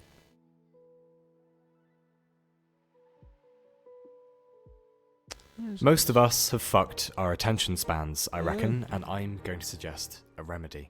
Like me, until recently, you may find that while you plan to have a productive Saturday, you instead spent it on YouTube and Facebook and agar.io and other sites and got nothing done. Why? Well, it's because the internet is absurdly addictive and can cater to anything you want to see, and that's wonderful. However, at the advanced, practically terminal age of 27, I remember a time when the internet was a luxury, and if you were on the internet, friends couldn't phone your house, so you used it sparingly. People in chat rooms were polite, usually, even the creepy old men, because it felt like you were part of some new frontier that was going to change the world. The net was a tool back then that you usually only turned on to do something specific with, and it was amazing. Now, the net is incredibly sophisticated and you can do bloody anything with it. However, this also came with a downside that looked like an upside, which is that most of us are permanently connected to it via our phones. Just as I am guilty of, you may find that in the morning, before even brushing your teeth or making a cup of coffee, you check your emails. And if you think about it, that's kind of fucking crazy. You may have also noticed, again, like me, that reading books or listening to a whole album or just trying to learn a new skill that doesn't involve a screen is substantially more difficult than it used to be. And halfway through, you just give up and check Reddit over and over for no good reason. Shout out to Accidental Renaissance. So here's my baseless conjecture. I reckon the net and phones in general have seriously diminished human attention spans, to the point that we now expect almost immediate gratification for performing tasks. And when a book gets a bit boring, as they usually do, or playing an instrument is tough, or we get stuck alone with our own thoughts, God forbid, we switch to doing something mediocre online, rather than persevering with something difficult in the real world. That is ungood. See how so old this around a video month is? ago, I thought, well, this is jolly silly, and set some ground rules. For the next month, I'd spend God, an this hour video's in the morning old. answering emails, quickly check the news, check my life online, because that is my job, but then I'd just unplug the router for the rest of the day. And I didn't plug it back in until the next morning. I went and bought a load of books I've been meaning to read for ages, made an effort to go and see friends in the evening, and every Saturday or so I would go back through my subscriptions and have a watch of YouTubers I was really into. And the internet began Back when the to feel dislike like a button treat was again. around. For the first day or two, it was a bit weird, and I could feel there was a kind of instinct to reach for my laptop every time I felt bored. But soon enough, your brain works out there's no point, because it knows it's no Wi-Fi o'clock, motherfucker!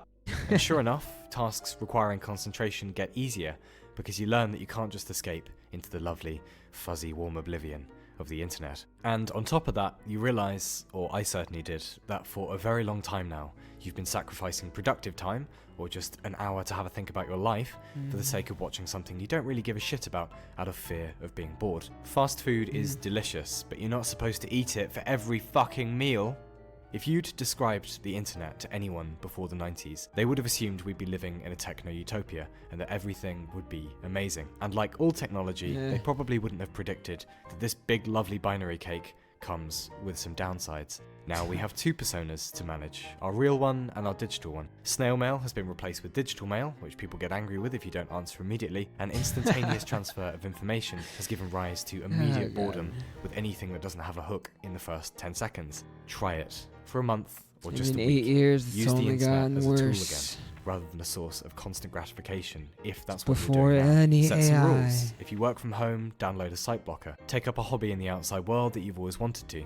Start watercolor painting. Pinky promise it's worth it. More than that, there's probably something you've always wanted to get into, or a project you've always wanted to finish. Sure. Why not do it now? You'd be amazed at what you can concentrate on when Yeah. you're suddenly not obliged to check what everyone's been having for I'm lunch working that with my day, therapist or and what personal certain trainer presidents have been for it. tweeting recently. It's a bit worrying if this is a growing trend. I know people who can't sit through movies without playing Candy Crush or checking Twitter. Games and the... Yeah. And that's where a good therapist and personal trainer come in, I guess. Weaponization of therapy speak. I think we'll save that for another one, for another day. But for now. Just about. Hold on now. I hate. Why does it keep doing this? That's seriously my favorite right here. Always my favorite. Epstein attention deficit disorder? Wait, what's this? So for my birthday, my mom got me this big jar of honey and this yeah, I remember big this jar one. of jelly. Yeah, no, I remember this one. I want to end it on a good note, though. Come on now.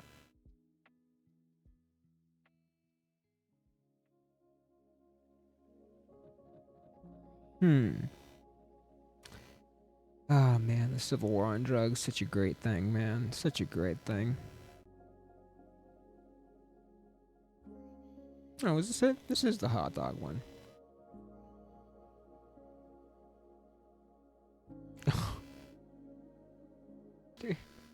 JJ Marvin, Food Touch, and Bad Panda.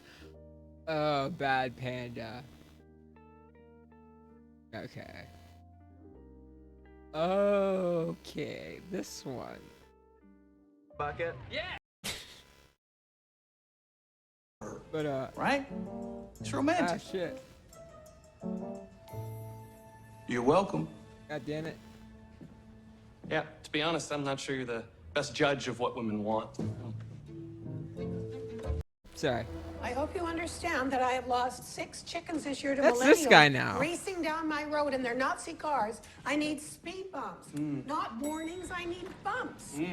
I need big bumps. Big bumps. Big bumps. I am definitely going to look into this, Mrs. Flaherty. Most definitely. Okay? Be well. Gosh. Yeah. You know what your problem is? Please tell me. You need to learn how to say no. Can't just say no. I'm the mayor of this town, and I have a responsibility to the people here. Okay, but you got a responsibility to yourself fucking- first. I don't like seeing people push you around like The that. show where there's I fucking don't get alien. pushed around. You got your anniversary dinner, right? Who picked the restaurant? And he's like disguised as a human, and like he's like just has to live among the people and shit, whatever. But yeah, it's a weird show. But I thought it was when I started watching it and I saw fucking Zach's face in this, I was like, holy shit, Zach from Wise Kids, you know. Same guy that did all this. Same guy. Oh man. Whitest Kids You Know are the fucking best, man. Anyways, alright, that was a fun stream, alright.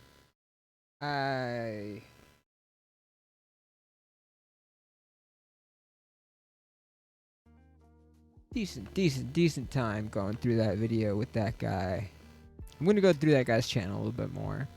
Check out his stuff some more, cause that was I'm still very impressed with how well put together that was. Very well thought out and surprisingly complete. Got all the way into the MGM-15 shit, into the whole research chemical shit. Well, but yeah. So I guess that's it for now. That was it. Charlie Kirk is dead, and they're using his death to further some, the conservative agenda. And they don't really care that Eddie died. They're using his death for anything they can. Who knows where we'll be in a couple weeks? 'Cause I mean, what are they really gonna do? Other than go after, like, Democrat and little Democratic cities and shit. I mean, he is already deploying military in Minneapolis. Is it Minneapolis? No, Minneapolis had some murders recently. There was a mass shooting last night, like the other day, in a homeless encampment. Yeah. But of course, Charlie Kirk is still gonna be the main headline for the next good, I don't know, week or so.